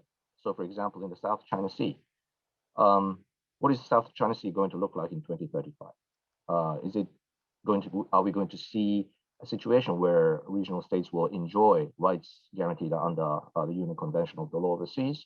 Or is China going to exercise full control based on their domestic jurisdiction, such as the maritime police law and so forth? But we don't know what the future world order will look like operationally. So we need to design and coordinate our order management strategy and come up with a new version suited to compete with China.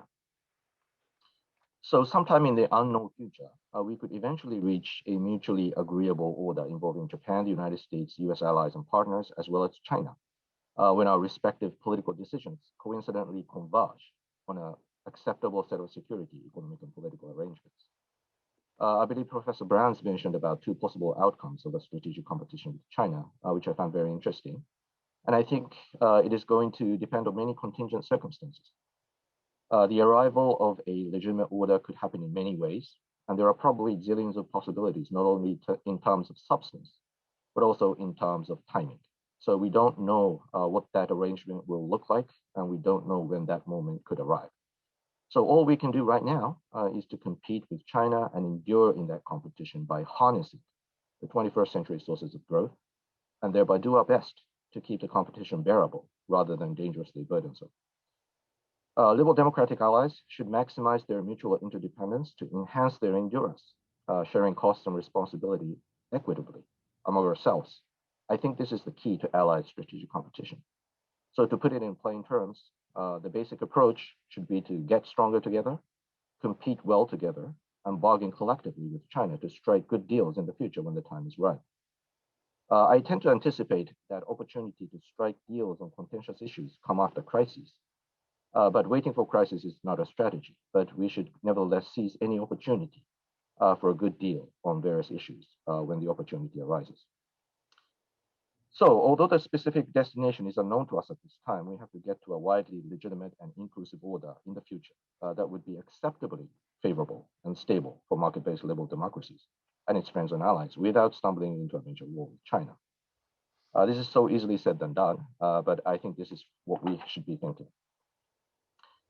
In terms of how we should endure the competition, a new order management strategy will have to have a central pillar to deal with China, which I believe should entail a two-pronged approach. One approach is what I call concerted external defense. This is basically about engaging in competition with China through concerted lines of efforts in the areas of security, economy, and politics to defend liberal norms and values within a reasonable scope of critical issue areas.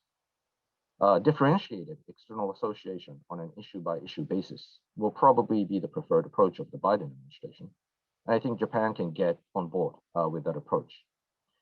I think the Quad should function as a peacetime capacity building, policy coordinating, information sharing framework to facilitate regional cooperation. But I think we have to keep in mind the significant pushback in defense will only be possible for only a limited number of states with a strong countervailing power like the US. The second approach is what I call collaborative domestic renewal. Liberal democracies need to advance domestic renewal or self-transformation collaboratively, and thereby persistently enhance economic and military power, as well as diplomatic influence, necessary for boosting the legitimacy of liberal democracies, and also sustaining the strategic competition with China. I believe the foreign policy for the middle class approach by the Biden administration is a way to advance domestic structural adjustment and optimize welfare accruing from foreign engagement, aiming to preserve domestic support for a balanced US foreign engagement. And I believe there should be policy interfaces where US allies and partners can connect and collaborate to help this cause. This is probably the area where Japan has a lot of role to play. So finally, on the last point about what we should do to navigate the era of strategic competition, there are probably numerous policy initiatives that Japan and the United States, along with other like-minded states, can pursue. Since my time is limited, I want to briefly illustrate the framework that I have just explained by raising just one priority issue in the area of defense and security, and that is Taiwan. The Senkaku Islands issue is also a major issue that the alliance would want to continue addressing, but I think we have had relatively little bilateral discussion and debate on the Taiwan issue to date. If China were to take military operations against Taiwan, it is very possible that they would launch attack against US forces in Japan, in the Western Pacific, and also against the Japan Self-Defense Force at the onset of the conflict to suppress American and Japanese response. The critical task for the alliance is not to allow China to gain the confidence that it will be able to strike a major blow to forward deploy US forces and the Japan Self-Defense Force, and be able to succeed in taking over Taiwan with force within an acceptable level of damage. A large arsenal of theater offensive ballistic and cruise missiles, as well as hypersonic weapons, are among the major looming military threats. Now, when we think about what Japan and the United States could consider as a part of the concerted defense of the geopolitical status quo, we should find ways to devise a new strategy of conventional deterrence by denial. One possible short-term task could be to consider Japan's acquisition of a conventional counterstrike capability designed to disrupt the Chinese kill chain necessary to implement the follow-on invasion operation, in order to enhance allied deterrence vis-a-vis China. A mid to long-term task would be for Japan to pursue defense innovation in order to maintain and enhance interoperability with US forces by being capable of coordinating new concept of operations and command and control structures. The Japan Self-Defense Force should develop the capability to achieve combined all-domain joint operations by integrating command and control of the various services, as well as enhance all-domain situational awareness and introduce autonomy to the Japan Self-Defense Force's battle network. This will be hard, but critical task that Japan will probably need to undertake. As a part of the domestic renewal approach to boosting the domestic power base for pursuing advanced military capabilities, I think bilateral and multinational research and development projects should be made more robust through various forms. For example, through US-led defense technology multinational consortia that brings together institutions from various allied states, including Japan. And also human talent development is an area where the US and its allies could collaborate. Human talent required for operating and sustaining advanced technologies such as AI, quantum information science, big data analytics, among others, would be critical. And there should be opportunities for developing large-scale educational exchange programs in the STEM areas. So to conclude, I just wanted to point out that Japan, the United States, and our friends and allies all have different relationships with China, and it is sometimes difficult to come up with a deeply coordinated approach. But I think it is not impossible for core liberal democratic states to work out a basic common strategic framework that would guide our overall effort to endure and at the same time thrive while we compete with China. Thank you. I'll stop here. Thank you, Professor Mori. That was terrific, and thank you for reconnecting with us. We have a lot on the table now. We have broad questions of world order and how to frame the predicament that the United States and Japan are in at the grandest level. We have an argument about the economic relationship, both regionally, globally, and we have now an argument about security cooperation between the US and Japan, and more broadly, cooperation among the democracies. And maybe what I'll do is just have a word or two about each of these for 6 or 7 minutes, and then I will open things up for questions and comments from the audience. So at this moment, while I speak a little bit, please use your chat function to raise your hand, so to speak, and pose a question, and we will start our conversation. Frank's paper is fascinating, sweeping, extraordinarily erudite, focusing on the broad changing nature of the international system, resisting the argument that we should simply take a kind of static conception taken from the 19th century of the international order and use it to guide our pursuits today, that the so-called problems of scarcity that became forged in the world politics of the late 19th and into the middle part of the 20th century are a bad guide for the world we live in today. That was a world where territory, conquest, imperialism was the center of geopolitical competition, and today something is different. Things have changed, and to the extent the return of great power competition is a code word for returning to that older notion of kind of heavy conflict between great powers over a scarce territory and resources, we are setting ourselves up for failure. So a couple comments. First of all, I like this exercise. I think this is what scholars in the policy world should be doing, problematizing, provoking, making us rethink, not too quickly settle on a framing for our work. And I do think more substantively, I think he's just absolutely right that the 19th century conception of territory, of conquest, of total war and empire is just not the desiderata of world politics today. A few questions, however. One is, I'm still trying to grasp the efficacy of the distinction between the problems of scarcity and the problems of plenty. More on the problems of plenty side, but let me just say that it seems to me when I read the paper that what you're in some ways arguing is that the basic logic that shifts, that illuminates the shift from the 19th century to today's world is one from what I would call a shift from the logic of anarchy to what you might call the logic of modernity or the logic of interdependence. So the problems of scarcity are really those realist problems of great power competition, security competition, zero sum based on territory and a kind of sovereign search for security. And that seems fairly well straightforward, but when you turn to the problems of plenty, it seems like it's really a kind of way of saying it's the problems of interdependence, of modern interdependence, of modernity's fruit, so to speak, which is a mixed picture of both great opportunity and great danger. It's about transnational problems of climate change, of pandemics, of cyber insecurity, of refugee flows. In some ways, it's not the problems of plenty because there's a lot of problems of scarcity in this world as well. Scarcity of clean water, of arable lands, of places for people to live and have advancing societies. So I guess what I would ask you is it really about interdependence and the new problems? And then my second question would be, if it is really about the problems of interdependence, don't the old logics of anarchy still impinge on these prospects for cooperation?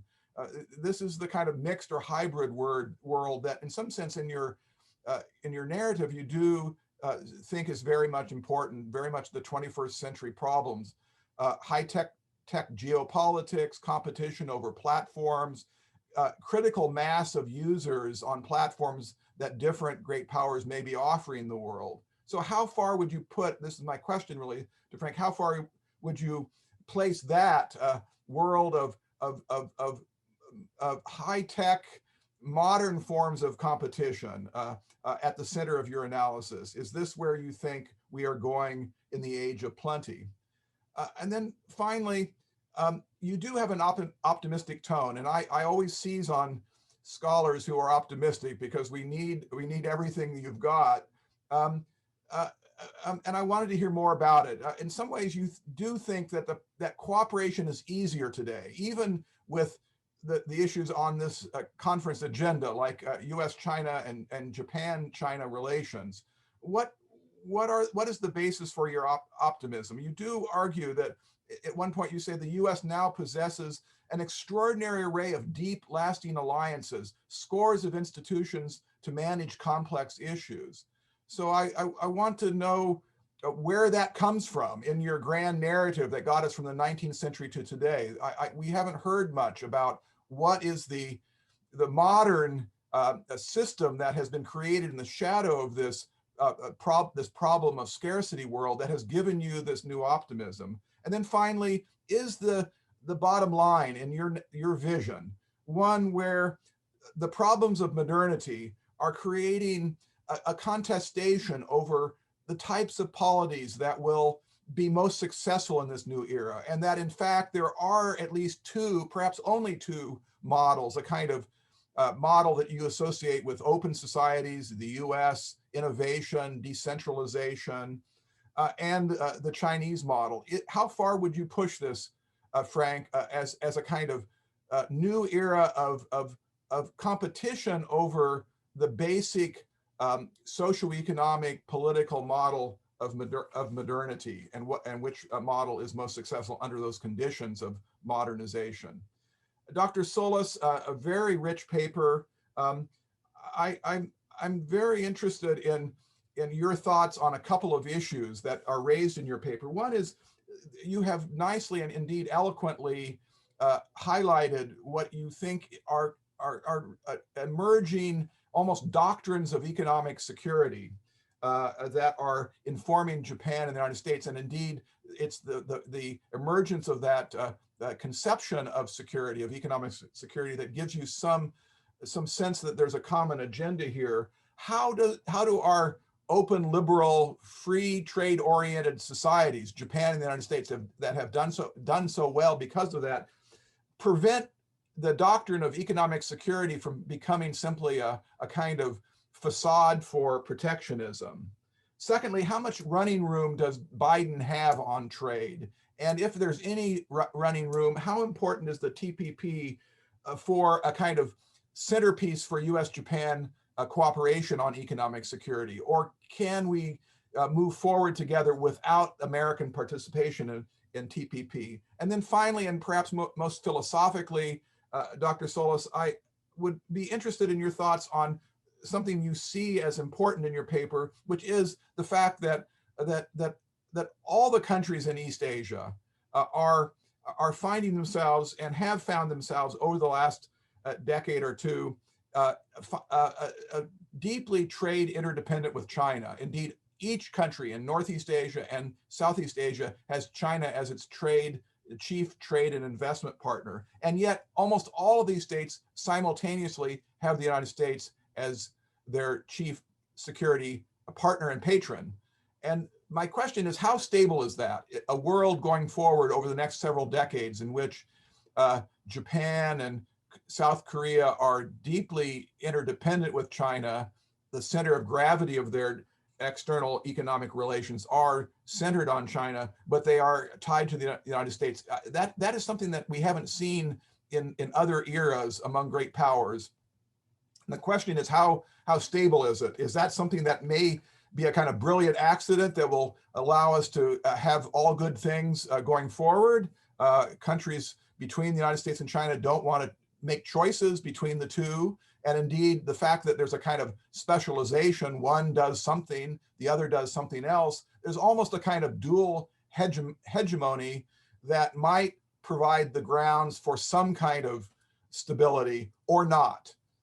And then finally, Professor Mori's paper, I am so sympathetic to what you're arguing here. I feel like I want to agree with everything you've said. I'm left with a couple questions, Professor Mori, and really they come out of the conversation of this conference today and yesterday. How far is Japan willing to go in the direction of collaboration based on like-minded states, which means based on shared values? Or is that something that's just not that's not something that can go very far? Rhetorically, yes, maybe, but not as a kind of organizing principle for thinking about architecture and alignments and management strategies. There's a D10 proposal out there. Turn the G7 into a D10.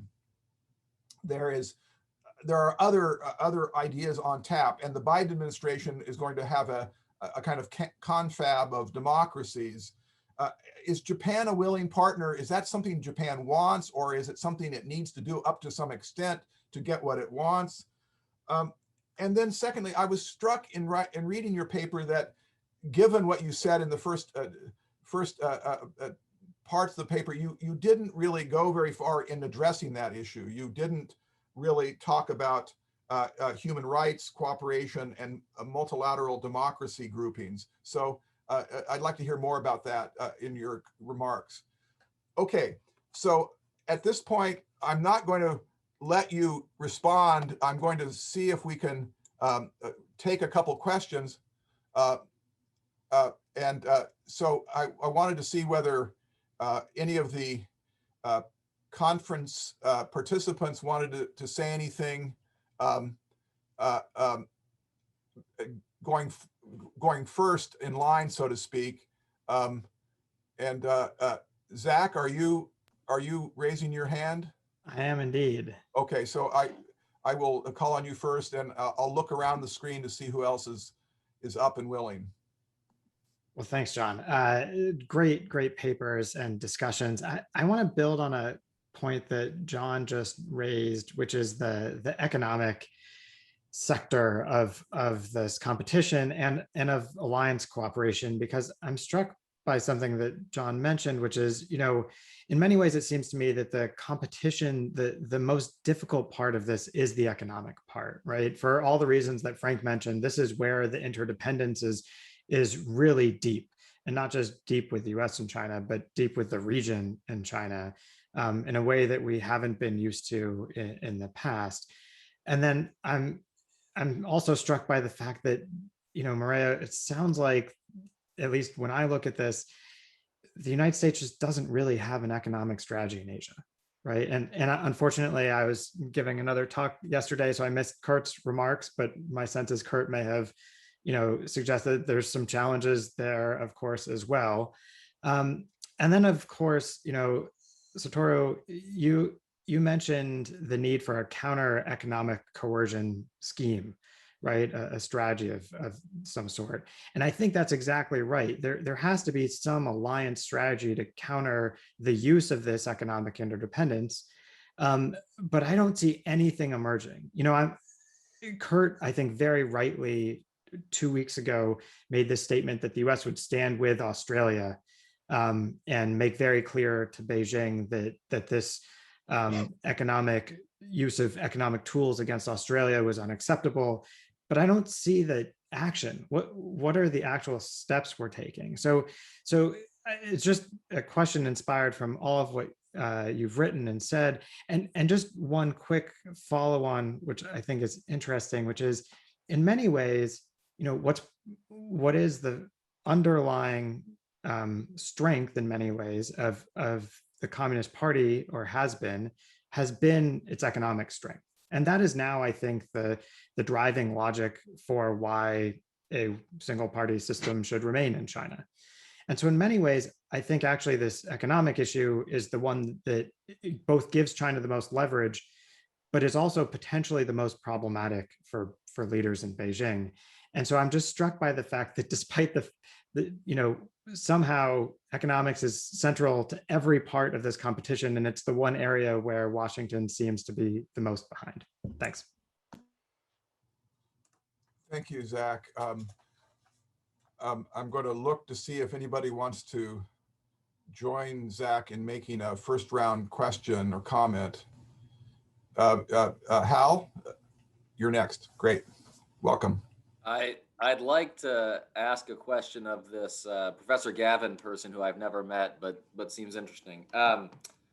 What do you make of the argument you sometimes hear that technological change has driven down the cost of repression for authoritarian regimes, that big data, AI, facial recognition drive down the economic and political cost of repression for, say, China, and thus start tilting the balance between autocracy and democracy more in favor of autocracies? That argument obviously is made a lot. I'm a bit skeptical of it myself, but since it seems to intersect with the thesis of your paper, I'm curious to hear your take. Thank you, Hal. I think we're going to now go back to our speakers and we'll let them each pick and choose and respond. And starting with Frank, and then hopefully we'll have enough time for another cycle of questions. So keep that in mind. Frank, the floor is yours. Great, thank you. And John, those are really absolutely terrific comments. I guess what inspired this thinking, it's actually sort of kind of basic, was that I noticed in the last year, and particularly in a conference that Hal and I put on last summer, that as we were discussing what were the great dangers and vulnerabilities and threats in the international system, there was a lot of talk about these traditional geopolitical threats. And it just struck me as odd in the middle of this horrendous pandemic, when tens of thousands of Americans, hundreds of thousands of Americans were dying, that this seemed to be sort of an odd frame. And I started thinking about why it was, and started imagining the other types of challenges, climate change and others. And you're right that in some ways this mirrors an earlier debate, one of which you had a profound impact on, about the nature of the international system, one that we saw in the 90s about interdependence. What I would say is that my analysis, I see the question of interdependence as a tool to manage the problems of anarchy. That's sort of the argument. And what I'm arguing is that the international system that existed for a certain period of time had certain characteristics which were very, very zero-sum and generated a whole series of problems and issues. And the underlying conditions that drove that, regardless of the policy interventions, went away. Now, they went away for a whole variety of the kind of longue durée, sort of the now school sort of reasons, big demographic shifts, which I think is something that we often don't spend enough time on.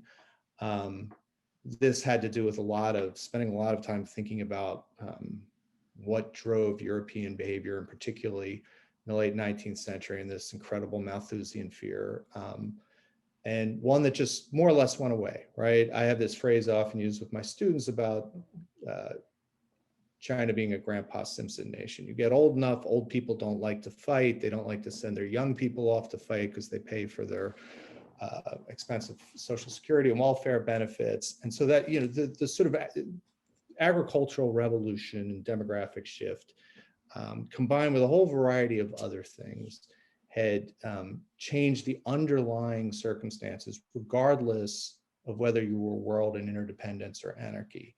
And the other reason I started thinking about this is, of course, I'm a scholar of nuclear weapons, and people had just assumed that this 8 decades in the absence of that world was largely due to the nuclear revolution. And of course, thankfully, we had no way of testing that. But as these issues started to return, I started to ask myself the counterfactual of what a world would look like without nuclear deterrence. And one of the things that has really struck me in this discussion of the return of great power politics is how there's a little discussion of nuclear weapons. And so part of this was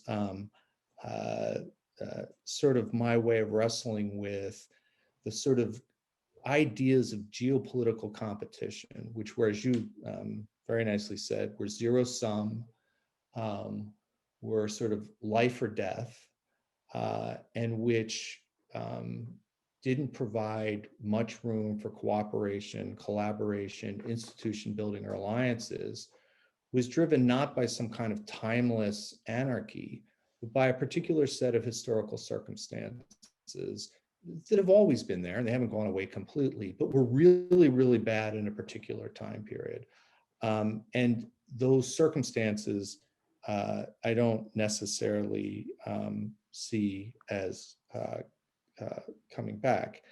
Now, there's a problem with this argument, right? And that is that you've got countries like China and Russia who appear quite willing to challenge every element of this world order. And part of me, as I started to puzzle that through, and I'm still thinking this through, is to try to think of the difference between a revisionist state and an expansionist state. And part of that had to do with this era of global war and imperial conquest. When it was over, it was very messy, and lots of things were unresolved, and some of it was resolved quite carefully, particularly in Europe. Whereas in other parts, the settlement, which was made not with the participation of everyone, it's not surprising necessarily that those who didn't participate in it would want to seek to revise it. But then my question would be, is the sort of somewhat legitimate desire to consider revising certain aspects of it the same sort of thing that the United States would have seen in Imperial Germany or in Nazi Germany or in Stalin's Russia? So the same sort of forces, and is the world the same kind of dangerous place? And this got to another fact, and this is, he'll probably deny it, but Bob Zellick's excellent book got me thinking a lot about this, is that the United States tried like the devil from its founding through about 1917 to really try stay as far apart from this world as possible. This is the great Fareed Zakaria book about how we can have all this wealth, but sort of be under institutionalized, smaller federal government, smaller military, and sort of teaching this class with Jim and Hal and reading Bob's book, you realize, well, this is kind of a fundamental part of America's DNA. World circumstances change, we get pulled in.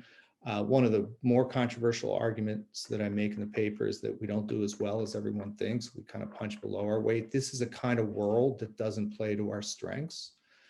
And so then the question is, the question is, what does the US do? And as I look at this in terms of a long-term competition, I actually think if I'm right about what are the sources of power, innovation in particular, that lots of aspects of the American system, its private sector, its cultural diversity, its immigration, and even its fractious politics, and it's sort of constantly beating itself up, may actually turn to be strengths.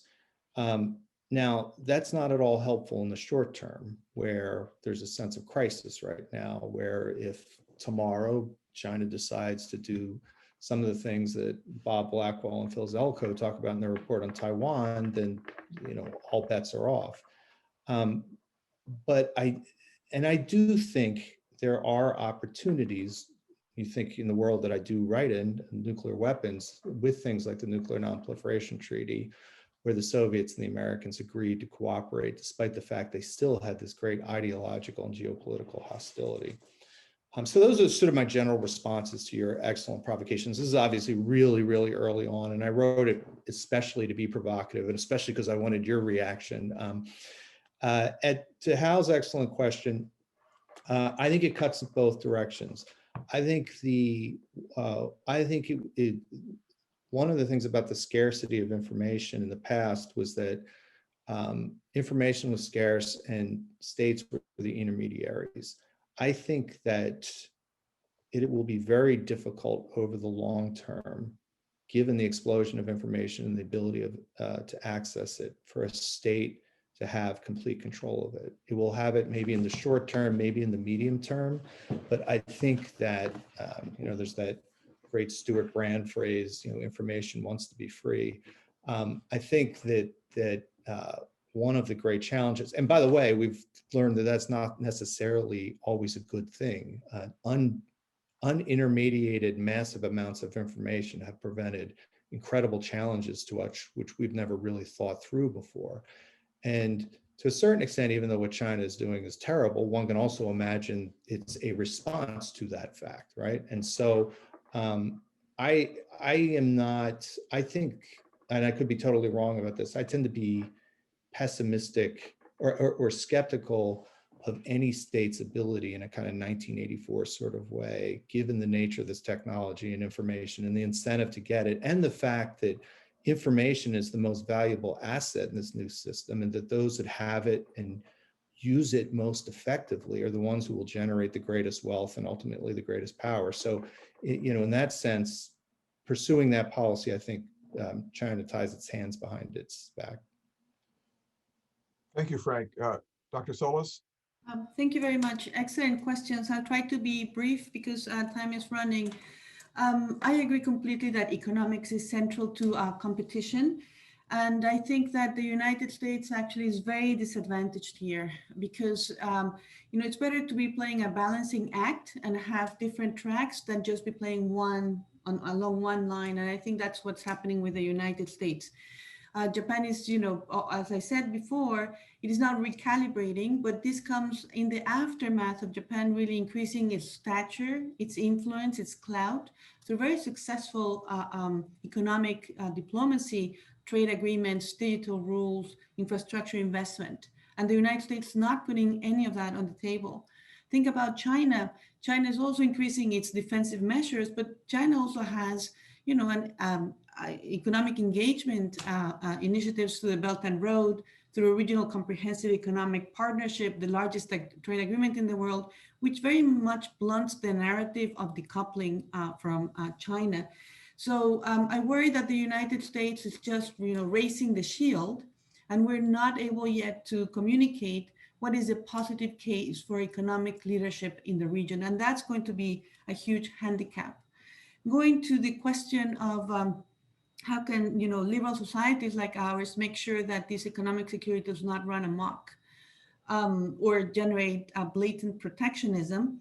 It's a very difficult one, John, if I may say so, because again, it's a slippery slope towards mercantilism, right? And what I was trying to convey in the paper is that once you start talking about zero-sum games and economic security, it's almost like a kitchen sink approach. And almost everything now begins to look sensitive and subject to these security controls.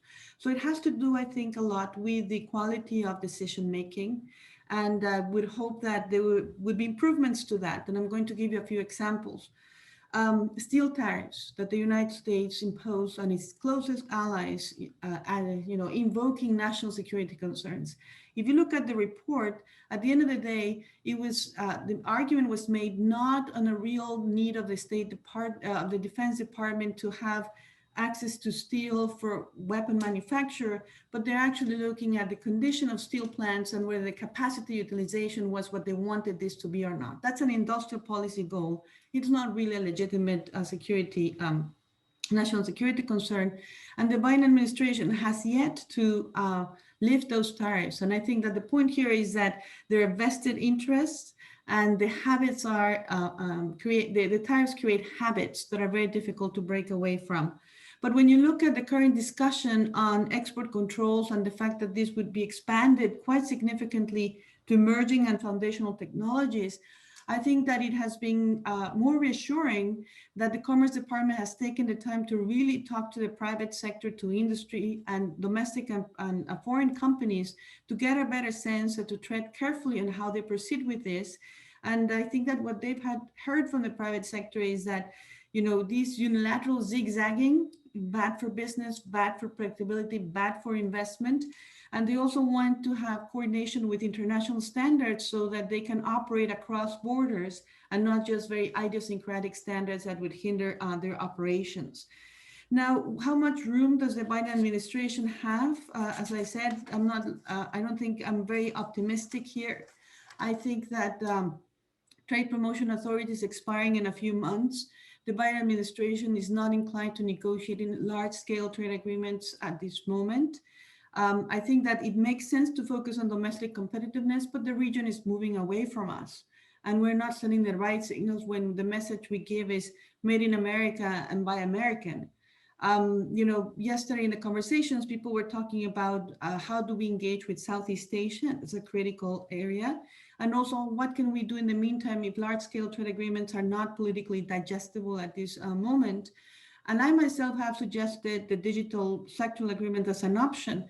But, we run into a reality check very quickly, even with that one, the most promising one, because think about how does this look from Southeast Asia's point of view?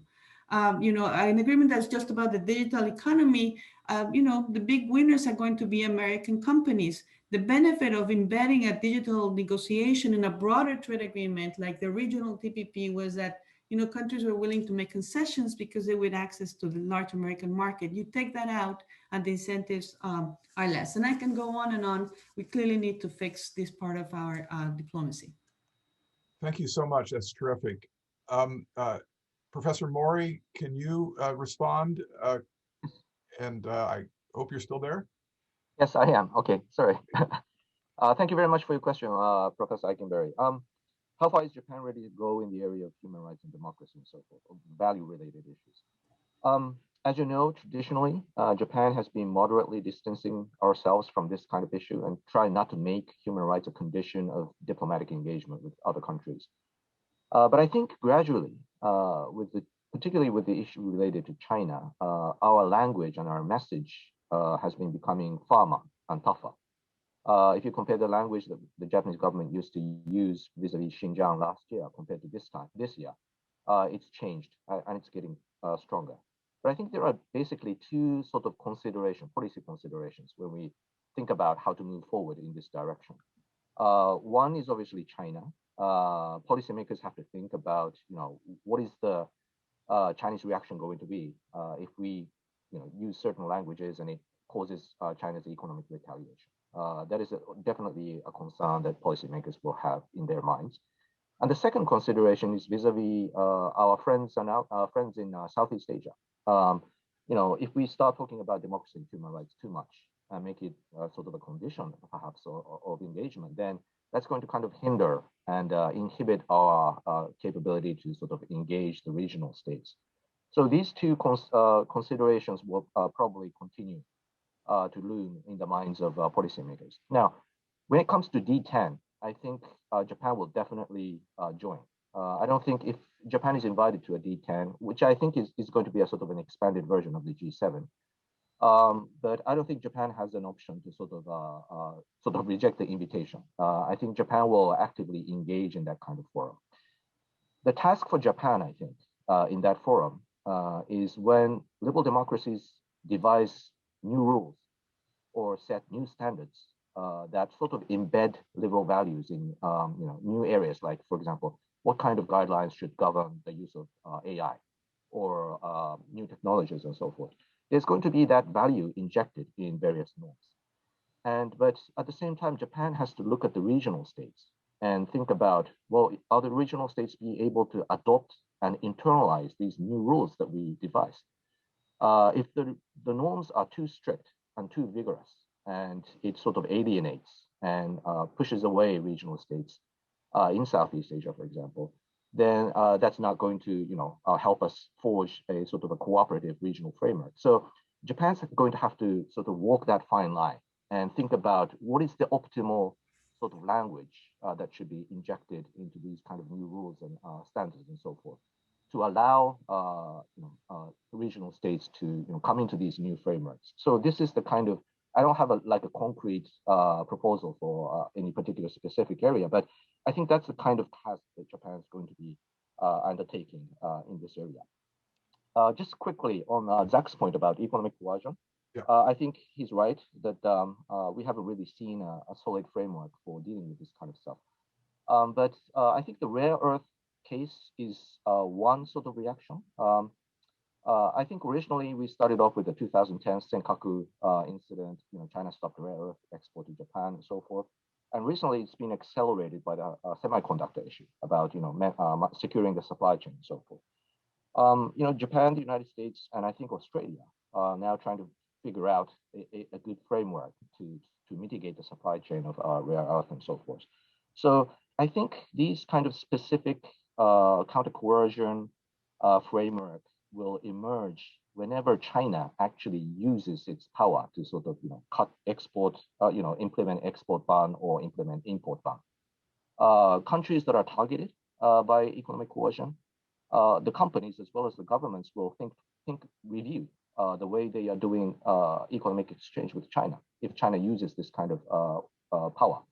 And so it's going to pretty much depend on the specific cases. And I think if there are cases of economic coercion, I think it's going to be pretty much a sort of a post hoc ex posto response. And I think liberal democratic states should come together and discuss this possible responses in the future to mitigate this kind of risk. So I'll stop here. Thank you. Thank you so much. Professor Katada, do you have a quick tweet, so to speak? We've got 2 minutes and we wanted to make sure you got a chance to say a word. Oh, no, I'm sorry. I had the question in line with what everybody discussed, so I'm fine. But, I really want to see positive side of international economic interdependence being preserved. And I wanted to know what are the tactics with which, but some of them discuss it. So thank you very much. Very stimulating discussion. Thank you very much. Well, I think that's the last word. And this has been a very full discussion. And I want to thank my panelists, distinguished experts, and the participants more broadly for your ideas. And my last thing to do, my last job in this role is to hand things over to Frank. So Frank, the baton goes to you now. Thank you very much, John, and thank you for doing a masterful job sharing and commenting for us. And I don't have a lot to say. I know that it's late here and very early in Japan, but I just want to just say what an extraordinary event I think this was, and to thank the great panelists, really terrific papers, incredible commentators, really good question and discussion, and this really was just basically a whim. And there's someone I have to thank, my good friend Kentaro Fujimura, who I've been having years of conversations with about these questions and who's really sort of taught me a ton. And we have, he's the one who more than anyone has introduced me to Japan and its extraordinary history and the incredible US-Japan alliance. And I'm incredibly grateful to him, and it's really the conversations that I had with him that got us thinking at the Kissinger Center. Wouldn't it be great to have this sort of discussion? And I think it was a great success, and I want to thank all of you for that. And hopefully, this is the first of what will be an ongoing project. This was kind of an experiment to see how it went. I think it succeeded wildly. My only hope, fingers crossed, is that the next time we do this, we can actually do this in person. I think we're all really craving that seeing everybody in person, the fun and the sort of conversations after the panels over adult beverages. So hopefully the next iteration of this, we can all see each other in person. So I want to thank you all. I want to thank the incredible SAIS IT team, and I want to again thank the incredible staff at the Kissinger Center, particularly Chris Crosby, who's done, anyone who knows Chris knows that he's the one who pretty much runs everything, not just at the Kissinger Center, but at SAIS, and it's extraordinary. So thank you all. We'll be in touch. Stay healthy and stay well, and I hope to see you all again soon. Thank you.